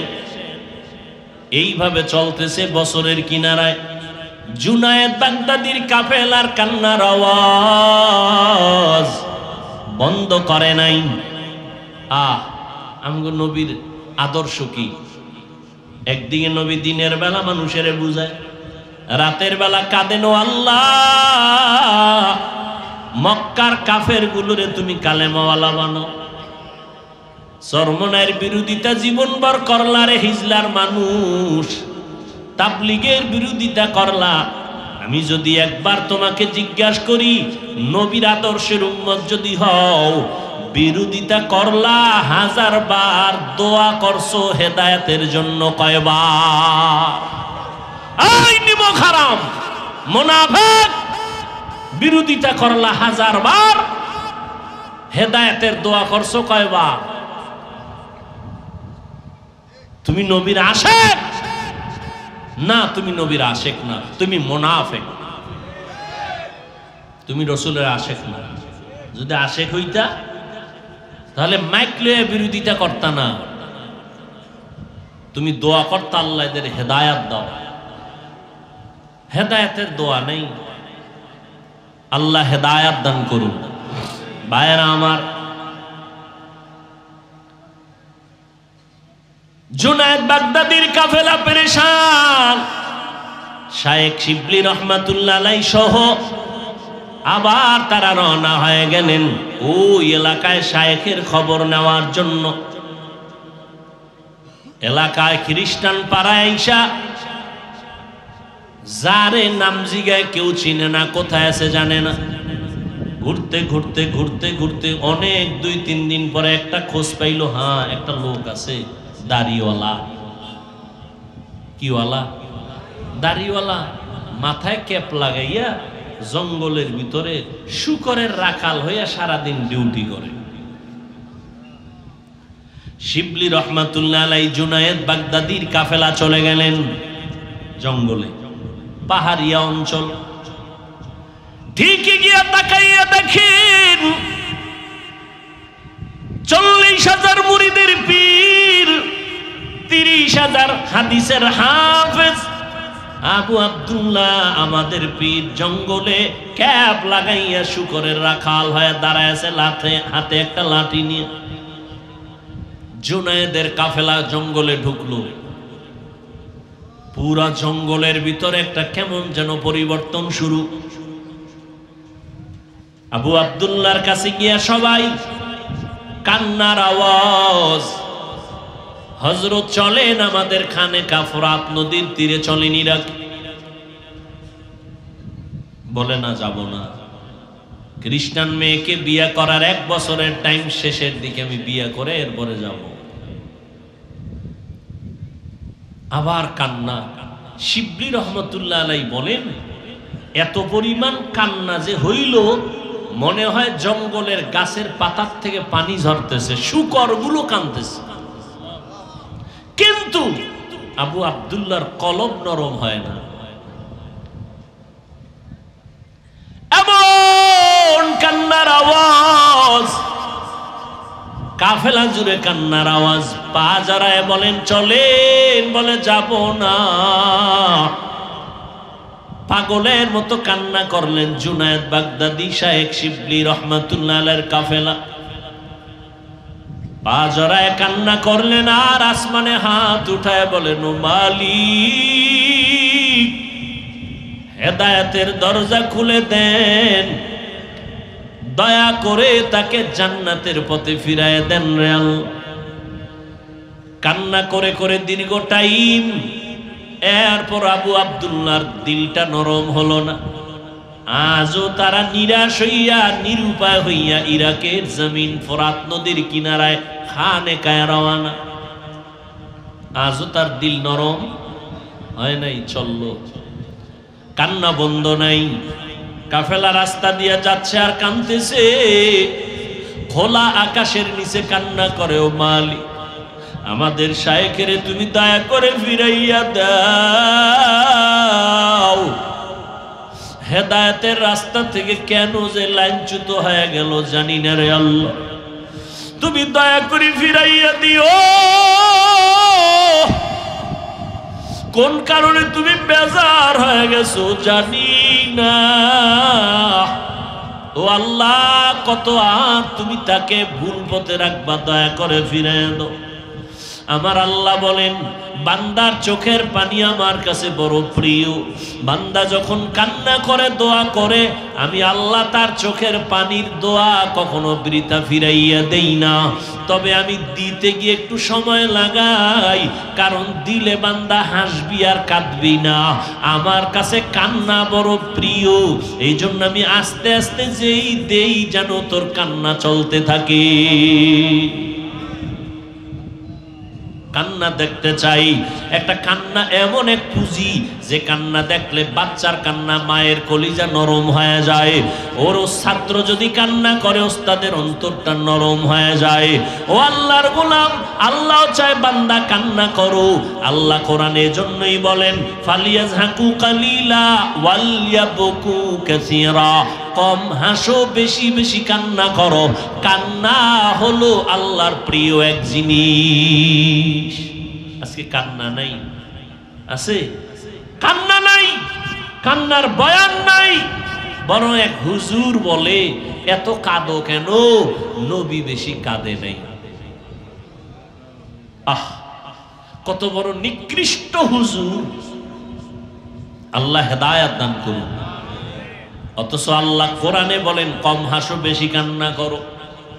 নবীজি বলেন, কান্না করো, ইবকু ফাইল্লাম তাবকু ফাতাবাকু। কান্না যদি না আসে, বাহানা করো, তাতেও সওয়াব হবে। আল্লাহর বান্দার জুনায়েদ বাগদাদির কান্নার আওয়াজ, নিরাশ হইয়া আবার তারা ইরাকের খানকায় চলে যাচ্ছেন। আজও পারলাম না শায়েখের লাইনে নিয়ে আসতে। ও আল্লাহ, আমাদের ফিরায় দাও, মেহেরবানি করে হেদায়েতের পথে তুমি নিয়ে নাও। এইভাবে কাঁদতেছেন আর যাইতেছেন ইরাকের খানকায়। আল্লাহর কত আর কাঁদাইবেন? 1 বছর কাঁদাইছেন, এবার আল্লাহ রাস্তাটা খুলে দিছেন। হাঁটতেছে রাস্তা দিয়া, পাহাড়িয়া জঙ্গল। হঠাৎ করে শিবলি জুনায়েদের কাফেলা তাকায় দেখে, রাস্তার সামনে থেকে রাস্তার কিনে একটা পানির কূপ। 40,000 মুরিদের পীর, 30,000 হাদিসের হাফেজ।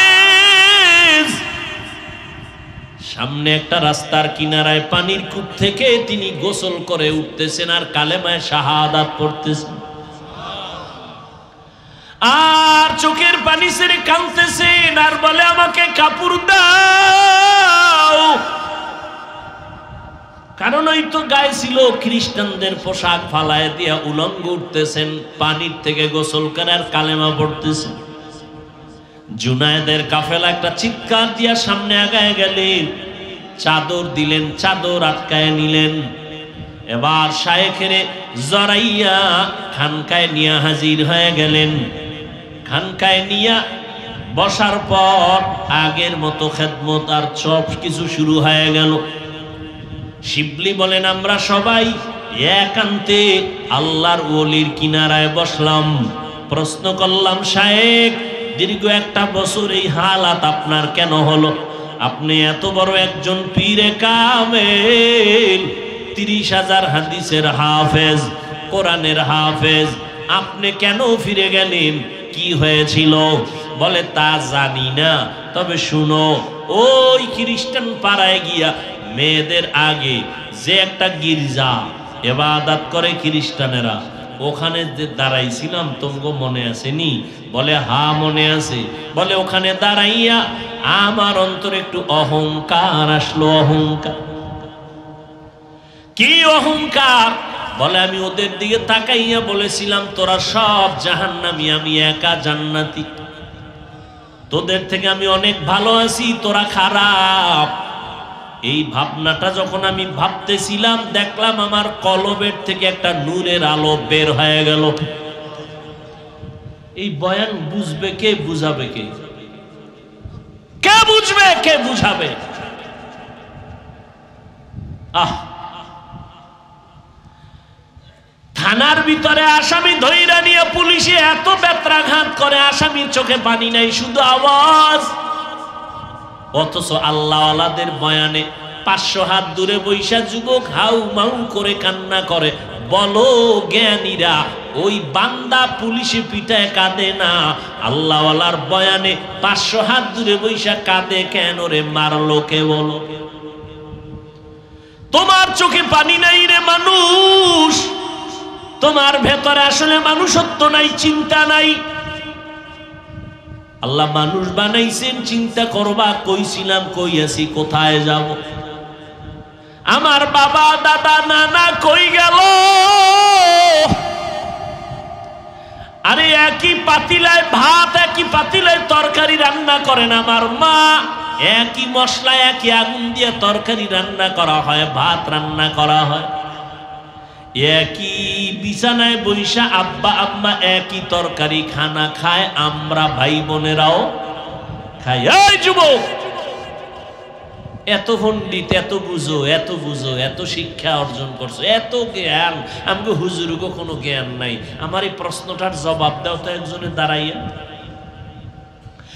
একই পাতিলের ভাত, একই পাতিলের তরকারি, একই মশলা, একই রান্না করা খানা, আব্বা আম্মা খাইয়া হয় দুর্বল, আর আমরা মা বাবার সন্তান ভাই বোনেরা খাইয়া দিন দিন হই মোটা তাজা সবল। কারণ কি? তোমরা তো আর আল্লাহ মানো না, আল্লাহর কুদরত বললেও আমরা তোমাদের কথা অ্যাকসেপ্ট করব না। তোমরা যুক্তি দিয়ে যেহেতু মানো, যুক্তি দিয়ে বুঝাও তো কারণ কি? তুমি জীবনে যা শিখছো আর যত পণ্ডিতি করছো, এই প্রশ্নের জবাব যদি দিতে না পারো তো তুমি ফেল। তোমার পণ্ডিতি শেষ, তোমার মাস্তানি শেষ। একই পাতিলে আর রান্না করা তরকারি, আপনারা ঘুমাইতেছেন? ঘুমাইতেছেন? একই পাতিলার তরকারি মশলা সব এক না? আব্বা আম্মা খাইয়া হয় দুর্বল, আমরা সন্তানেরা খাইয়া হই সবল। কারণ কি? হ্যাঁ, একটু ভাবো, চিন্তা করো রে মুমিন। বাংলাদেশে একটা কুকুরে বাচ্চা দেয় কয়টা জানা থাকলে বলেন? আচ্ছা 5টা ধরেন। গরু দেয় কয়টা? কতটা কুকুর জবাই হয়? হয়। বরং ইউরো আমেরিকা লাল চামড়াওয়ালারা ওরা কুত্তা কোলে নিয়ে ঘুমায়, নিজের সন্তানের কোলে নেয় না।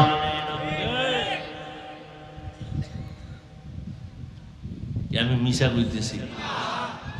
কুত্তা কোলে নেয়, নিজের আপন বাচ্চাকে কোলে নেয় না। বাসে উঠছে যাবে, কুত্তাটারে কোলে লয়ে সিটে বইছে, বাচ্চাটিরে দাঁড় করায় রাখছে, সিট নেই। একটা কুকুর কেউ জবাই দিয়া খায়, গরু। ডাক্তার কইছে তোর জন্য গরু হারাম, তারপর খাইয়া মরু। দেখলে আর থামা যায় না। ইন্ডিয়ায় গরু নিষেধ, এরপরও খায় না? খায় না, জনমের মতো। কি দেখছেন যে গরু কি পরিমাণ? তাহলে গরুতে বাচ্চা দেয় একটা, কুত্তায় দেয়? এই পণ্ডিতেরা জবাব দাও, তোমরা এত শিক্ষিত, জবাব দাও। আমরা বোকা, আমাকে হুজুরও কোনো জ্ঞান নাই। একটা কুত্তা বাচ্চা দেয় 5টা, গরু দেয় একটা। কোটি কোটি কোটি গরু জবাই হয়, কুত্তা জবাই। এরপরও বলো তো গরু বেশি না কুত্তা বেশি? গরু। কারণ কি? একটা মুখস্থ জবাব দিলেন। আমি তো মুখস্থ জবাব চাই না, আমি চাইছি যারা আমাকে হুজুরকে বোকা মনে করে, যুক্তি ছাড়া কিছু মানতে চায় না, এরা যুক্তি দিয়ে বুঝাক। কি যুক্তি আছে তোমার কাছে? যদি বলো পারি না, তো তোমার জিন্দেগির শিক্ষাগত পণ্ডিতি সব শেষ। পৃথিবীর শিক্ষার শ্রেষ্ঠ কিতাবের নাম কোরআন, আর এই কোরআন যার সিনে আছে সে হলো পৃথিবীর শ্রেষ্ঠ বুদ্ধিজীবী। ভাইরা আমার,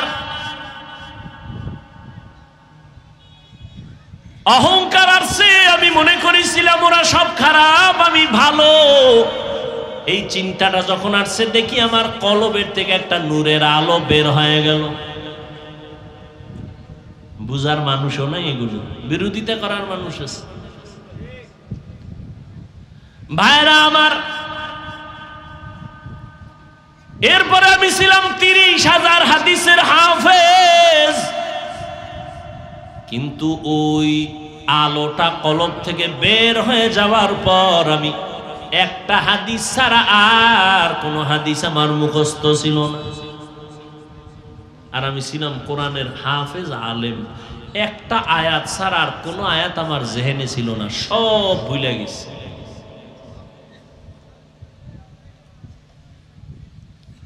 এই শুধু একটা সামান্য অহংকার অন্তরে আছে, আমি ভালো সব খারাপ। তাবলিগওয়ালারা কি বলে? আমরা ভালো সব খারাপ। চরমনেওয়ালারা কি বলে? আমরা ভালো সব খারাপ। হ্যাঁ, কই এবার আমি বুঝাই। এই যে 5 কল্লি টুপি আমি মাথায় দিছি না? কোনদিন আপনাদের বলি নাই টুপি যারা পরবেন না তারা আমাদের আপন না।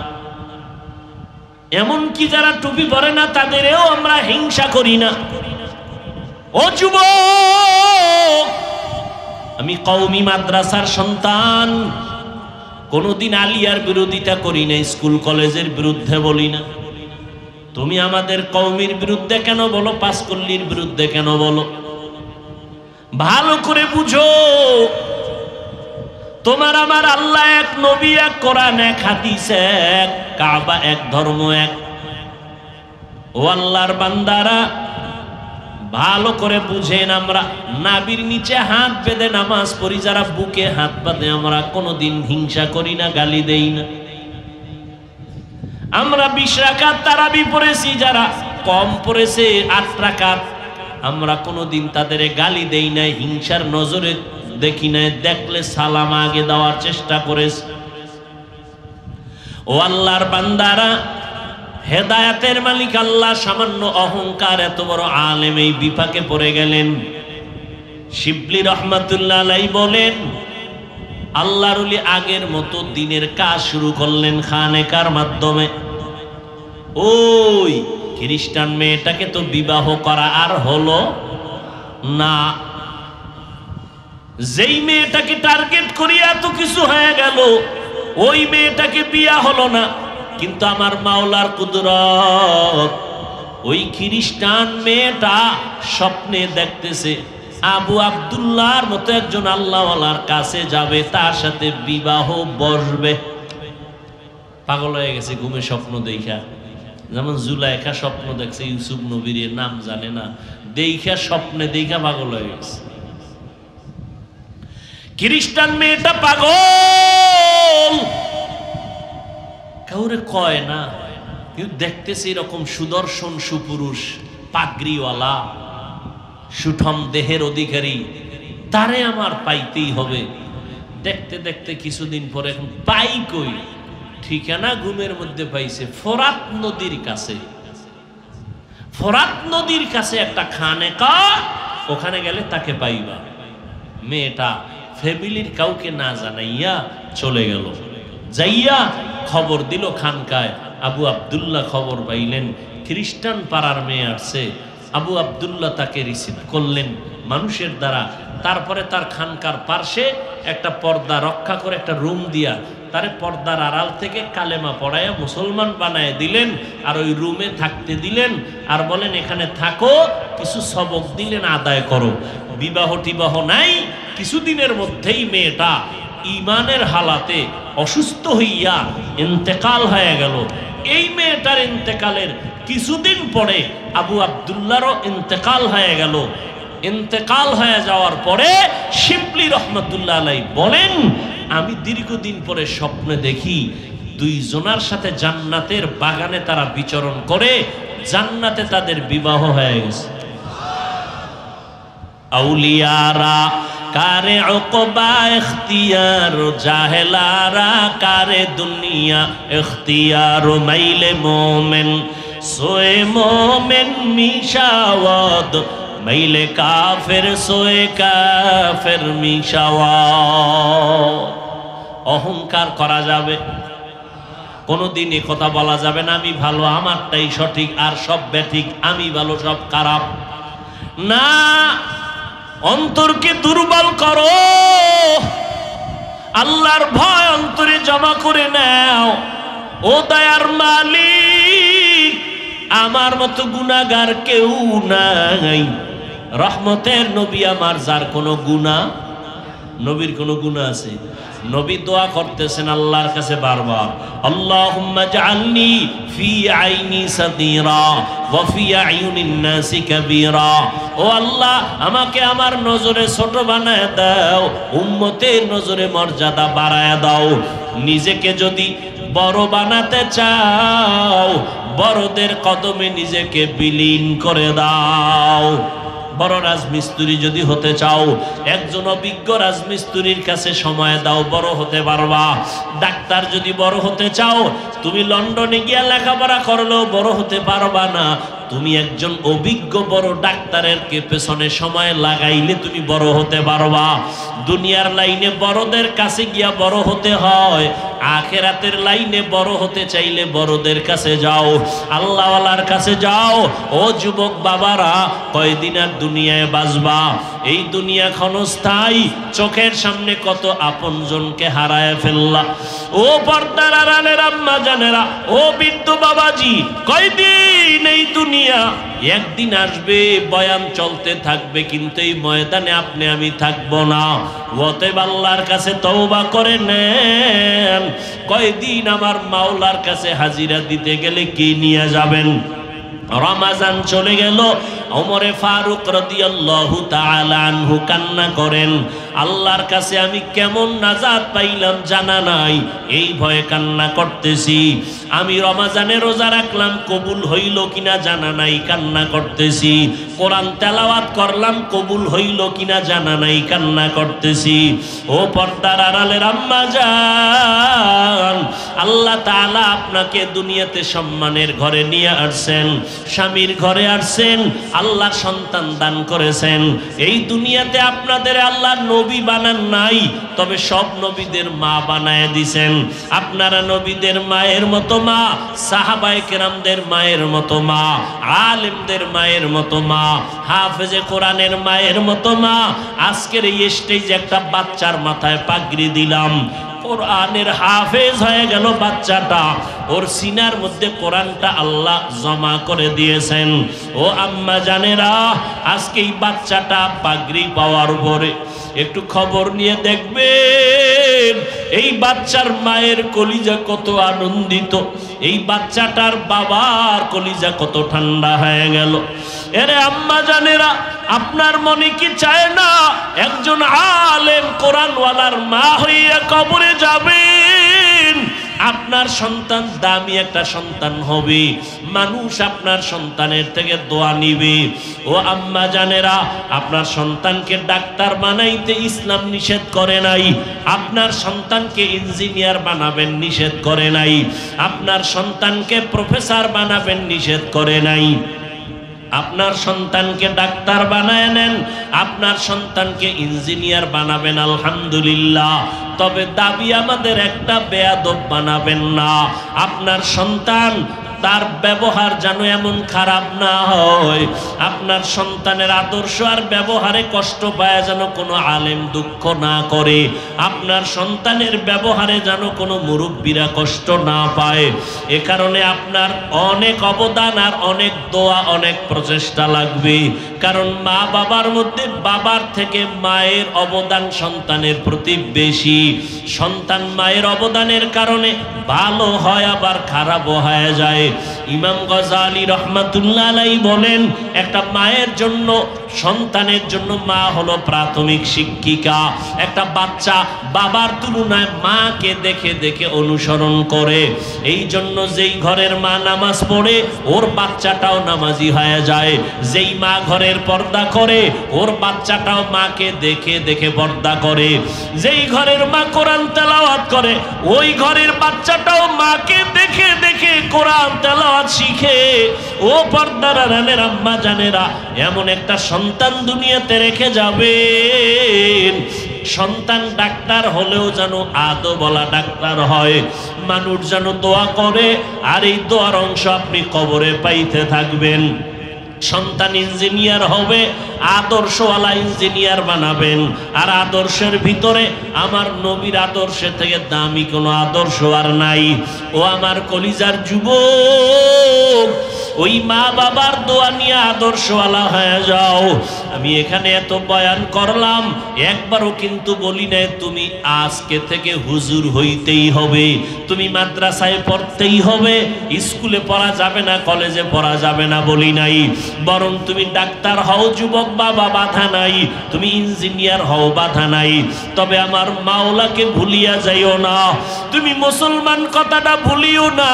তোমার মায়ের দোয়া নিয়ে তুমি আগাও, আদর্শ ডাক্তার হও, তোমার কপাল খুলে যাবে। আদর্শ ইঞ্জিনিয়ার হও, কপাল খুলে যাবে। আদর্শ প্রফেসর হও, কপাল খুলিয়া যাবে। তোমার মতো কত যুবক স্কুল কলেজে পড়ে, এক বেলার নামাজও বাদ দেয় না, আছে না নাই? বলো বাবা, তুমি কেন পারো না? তোমার মতো যুবক রাস্তায় গাড়ি চালায়, নামাজ ছাড়ে না, বলো তুমি কেন পারবা না? তোমার আমার মতো কত যুবক র্যাব, আর্মি, পুলিশ, বিডিআরের চাকরি করে, নামাজ ছাড়ে না, বলো বাবা তুমি কেন পারবা না? এই স্কুলে পড়ু একটা ছাত্র আজকে আমার সাথে মাগরিবের আগে দেখা করে দোয়া চাইল, আর বলল হুজুর দোয়া করবেন। আমি স্কুলে লেখাপড়া করতাম, একসময় আমি গান বাজনা করতাম, আমি নাচ গান করতাম। আল্লাহর রহমত, আমি এখন দাঁড়িয়ে রাখছি, 5 বেলার নামাজ পড়ি, 1 ওয়াক্ত নামাজও ছাড়ি না। ও যুবক, তোমার কি মনে চায় না তুমি নামাজ পড়বা না? আজকে যদি তোমার অন্তর দিয়া বুঝাইয়া বলতে পারো, আমরা মাদ্রাসায় পড়িয়া টুপি দাড়ির কারণে, নামাজ পড়ার কারণে আমগো সম্মান কমিয়ে গেছে, বলো, তাহলে আমরাও তোমাদের পক্ষে চলে যাব। কিন্তু না, ইহুদিরাও চায় আমরা মরে যাই, খ্রিস্টানেরাও চায় কোরআনের আওয়াজ বন্ধ হয়ে যাক, সমস্ত বিধর্মীরা চায় ইসলামের আওয়াজ বন্ধ হোক। চতুর্মুখী দুশ্মন। কিন্তু তাকায় দেখো, এরপরও কোরআনওয়ালাদের সম্মান কমে নাই। তুমি ডাক্তার হও, আগে কোরআন পড়িয়া এরপরে ডাক্তারি পড়ো, আগে কোরআনটা পড়িয়া তুমি ইঞ্জিনিয়ারিং পড়ো, আগে কোরআন পড়িয়া তুমি যেই লাইনে যাও। ও যুবক, আল্লাহর গোলাম, এখন থেকে তওবা করে নাও।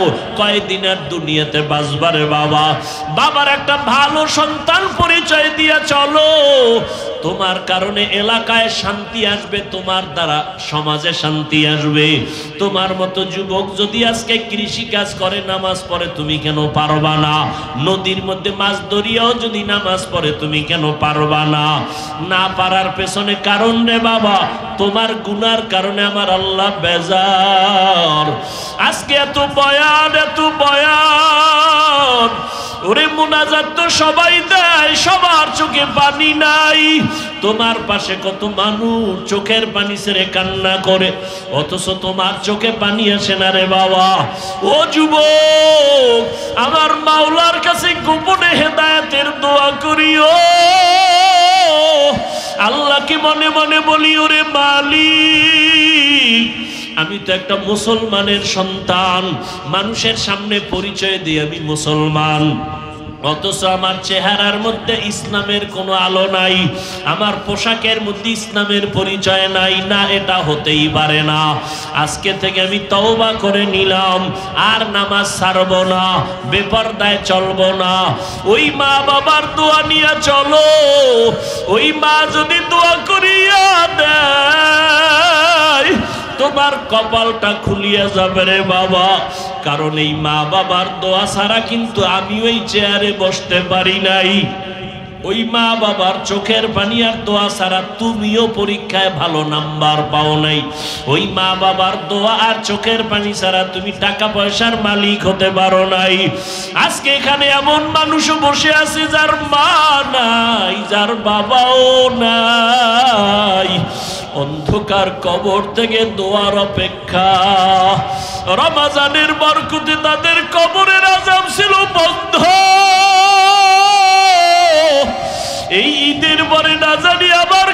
কবরে জাহান্নামের আগুন। এই রোজার মাস কবরের আযাব বন্ধ পাইয়া আপনজনের কাছে দোয়ার জন্য কত আবদার। ও সন্তান, ওই মা বাবাকে যারা হারাইছে এতিমের মতোই ময়দানে বসছে, ওদের কাছে গিয়া দেখো মা কত দামি সম্পদ। এই ঈদের আনন্দ করছে ঠিকই, কিন্তু মনের ভিতর অনেক অতৃপ্তি রয়ে গেছে। ঈদের দিন সবাই কাছে পাইছে, কিন্তু মা কাছে পায় নাই। কলিজাটা বড় দুঃখে ভরা। ঈদের আনন্দ সবাই নিয়ে করছে, বাবারে আর পায় নাই। ওই বাবারে হারাইয়ে এতিমের মতো কান্নার আওয়াজ। ও সন্তানের, আজকে যারা বাবারে কাছে পাইছো, ওরে বাসায় গিয়া মায়ের পাও ধইরা দোয়া নিও, ভুল করিও না রে সন্তান। কত সন্তান কবরের কিনারায় দাঁড়ায় দাঁড়ায় কান্না করলো। ও বাবা, তুমি এত কাঁদো কেন? বলে আমার বাবারে হারায় আমি এতিম। আমার সব আমার আছে, আমার বাবা নাই। যেই বাবার জীবনের কষ্টের বিনিময়ে আমি আজ আলেম হয়ে গেলাম, যেই বাবার কষ্টের বিনিময়ে আমি আজ হাফেজ হয়ে গেলাম। ও সন্তানেরা, খোদার কসম, ওই মা বাবার দোয়া চোখের পানি ছাড়া তুমি টাকা পয়সার মালিক হতে পারো নাই। আজকে যাদের মা নাই বাবা নাই, দোয়া কি করতে পারছো রমাজানে? যদি দোয়া না করো কবরে জাহান্নামের আযাব। অথচ তুমি বিপদে পড়লে মা বাবা জীবনে ঘুমাইতে পারেন নাই, আর ওই মা বাবারে কবরে রাইখা তুমি কেমন করে নামাজ বাদ দিয়ে আরামে ঘুমাও? এখনো সময় আছে, তওবা করে নাও। আর যার মা বাবা বেঁচে আছে, পারলে গিয়া দোয়া চাইও। ওরে বাবায় যদি কিনারায় থাকে দোয়া দিও। বাবায় যদি মাথায় হাত দিয়া দোয়া করে দেয়, সাথে সাথে আরশে আজিমে চলিয়া যাবে। বাসায় যদি মা থাকে, মাকে গিয়া বলিও, মা আমার কপাল বুঝি খারাপ। আজকে বয়ানে গেলাম, মুনাজাত করলাম, অনেকে কাঁদলো, আমার চোখে পানি আসলো না। আল্লাহ বুঝি গুনার কারণে বেজার হয়ে গেছে। ও মা, তোমার মনে মনে হয় কষ্ট দিয়েছি। মা, আজকে আমি তওবা করছি, আর কোনোদিন তোমারে কষ্ট দিব না, আর কোনোদিন নামাজ ছাড়ব না। ও মা, মাথায় হাত দিয়া তুমি একটু দোয়া করিয়া দাও। মা যদি মাথায় হাত দিয়া চোখের পানি ছেড়ে বলে, মালিক আমার সন্তানের কবুল করিয়া নাও, সাথে সাথে মায়ের দোয়ার সাজিমে চলিয়া যাবে। ও আমার কলিজার যুবক, ওই মা বাবারে না জানি কতবার কষ্ট দিয়া কাঁদাইছো। ওই মা বাবা তোমার কথায় কষ্ট পাইয়া গোপনে কত চোখের পানি ফেলছেন। এখনো সবাই আছে, বেঁচে থাকলে দোয়া নিও। আর মা বাবা যদি না থাকে, কবরের কিনারায় গিয়ে একটু দোয়া করিও, কান্না করিও, আল্লাহর কাছেও মাফ চাইও, আর তওবা করিয়া নাও। আর আল্লাহকে মনে মনে ডাকো, হে মালিক, জীবনে কত নামাজ ছাড়লাম, রোজা ছাড়লাম, আল্লাহ দুনিয়ায় পড়িয়া, টাকার মায়ায় পড়িয়া, শয়তানের ধোকায় পড়িয়া কত নামাজ ছাড়লাম, বেপরদায় চললাম, আজকে থেকে রেডি হয়ে গেলাম রে আল্লাহ, আর নামাজ ছাড়বো না, বেপরদায় চলবো না, মা বাবারে কষ্ট দিব না। ওলামায়ে কেরামের পরামর্শ নিয়ে নবীর তরিকা মানিয়া চলবো। তওবা করার মতো যদি অন্তর তৈরি হয়, মুনাফিকি যদি অন্তরে না থাকে, তওবা করার নিয়ত যাদের খাঁটি ভাবে অন্তরে আছে, তাদেরকে বলবো, দুটো হাত আমার আল্লাহকে দেখায়া দাও। আয় আল্লাহ, আমরা যারা হাত উঠাইলাম, কুদরতের নজর দিয়ে দেখেন কারাইয়াতি বাবা বলিয়া ডাক দিতে পারে না, মা হারা অসহায়ের মতো আমরা তওবার নিয়তে হাত তুলেছি, আর মা বাবারে কষ্ট দিব না, নামাজ ছাড়বো না, বেপরদায় চলবো না, নবীজির তরিকা মানিয়া উলামায়ে কেরামের পরামর্শ নিয়ে চলবো। আয় আল্লাহ আমাদের তওবা কবুল করে নেন, তওবার উপরে মজবুত হইয়া চলার তৌফিক দান করেন। আয় আল্লাহ আমাদের সবাইকে গুনাহমুক্ত করে দেন, আমিন। আলহামদুলিল্লাহি রাব্বিল আলামিন, ওয়াসসালাতু ওয়াসসালামু আলা সাইয়্যিদিল আমবিয়াই ওয়াল মুরসালিন ওয়া আলা আলিহি ওয়া আসহাবিহি আজমাইন ইয়া আরহামার রাহিমিন ইয়া আরহামার রাহিমিন ইয়া আরহামার রাহিমিন। রব্বিরহামহুমা কামা রব্বায়ানি সগীরা। আল্লাহুম্মা ইন্নাকা আফুউন কারীম তুহিব্বুল আফওয়া ফা'ফু আন্না। আল্লাহুম্মা ইন্না নাসআলুকা রিযাকা ওয়াল জান্নাহ ওয়া নাউযু বিকা মিন সাখাতিকা ওয়ান নার। اللهم إنا نعوذ بك من البرص والجنون والجذام وسيء الأسقام। ও দয়ার মালিক, কুদরতের নজর দিয়া তাকায়া দেখেন, এই ময়দানে আপনার বান্দাদের নিয়ে হাত তুলেছি। কত উলামায়ে কেরাম, কত মুরব্বী, হাজী সাহেব, কত ব্যবসায়ী, কত চাকরিজীবী, পর্দার আড়ালে কত মা বোনেরা, আমার কলিজার কত যুবক, কত ছাত্ররা। আয় আল্লাহ আমরা সবাই জাহান্নামের আসামি, গুনাহগার। আয় আল্লাহ দুনিয়াতে যেদিন আসছিলাম কত আনন্দ মা বাবা করলেন, কত পবিত্র ছিলাম। আজকে দুনিয়াতে গুনার কারণে জীবনটা নাপাক করে ফেলেছি। গুনার কারণে আমার হাত না পাক, আমার চোখ না পাক, আমার জিহ্বা না পাক, আমার অন্তর না পাক।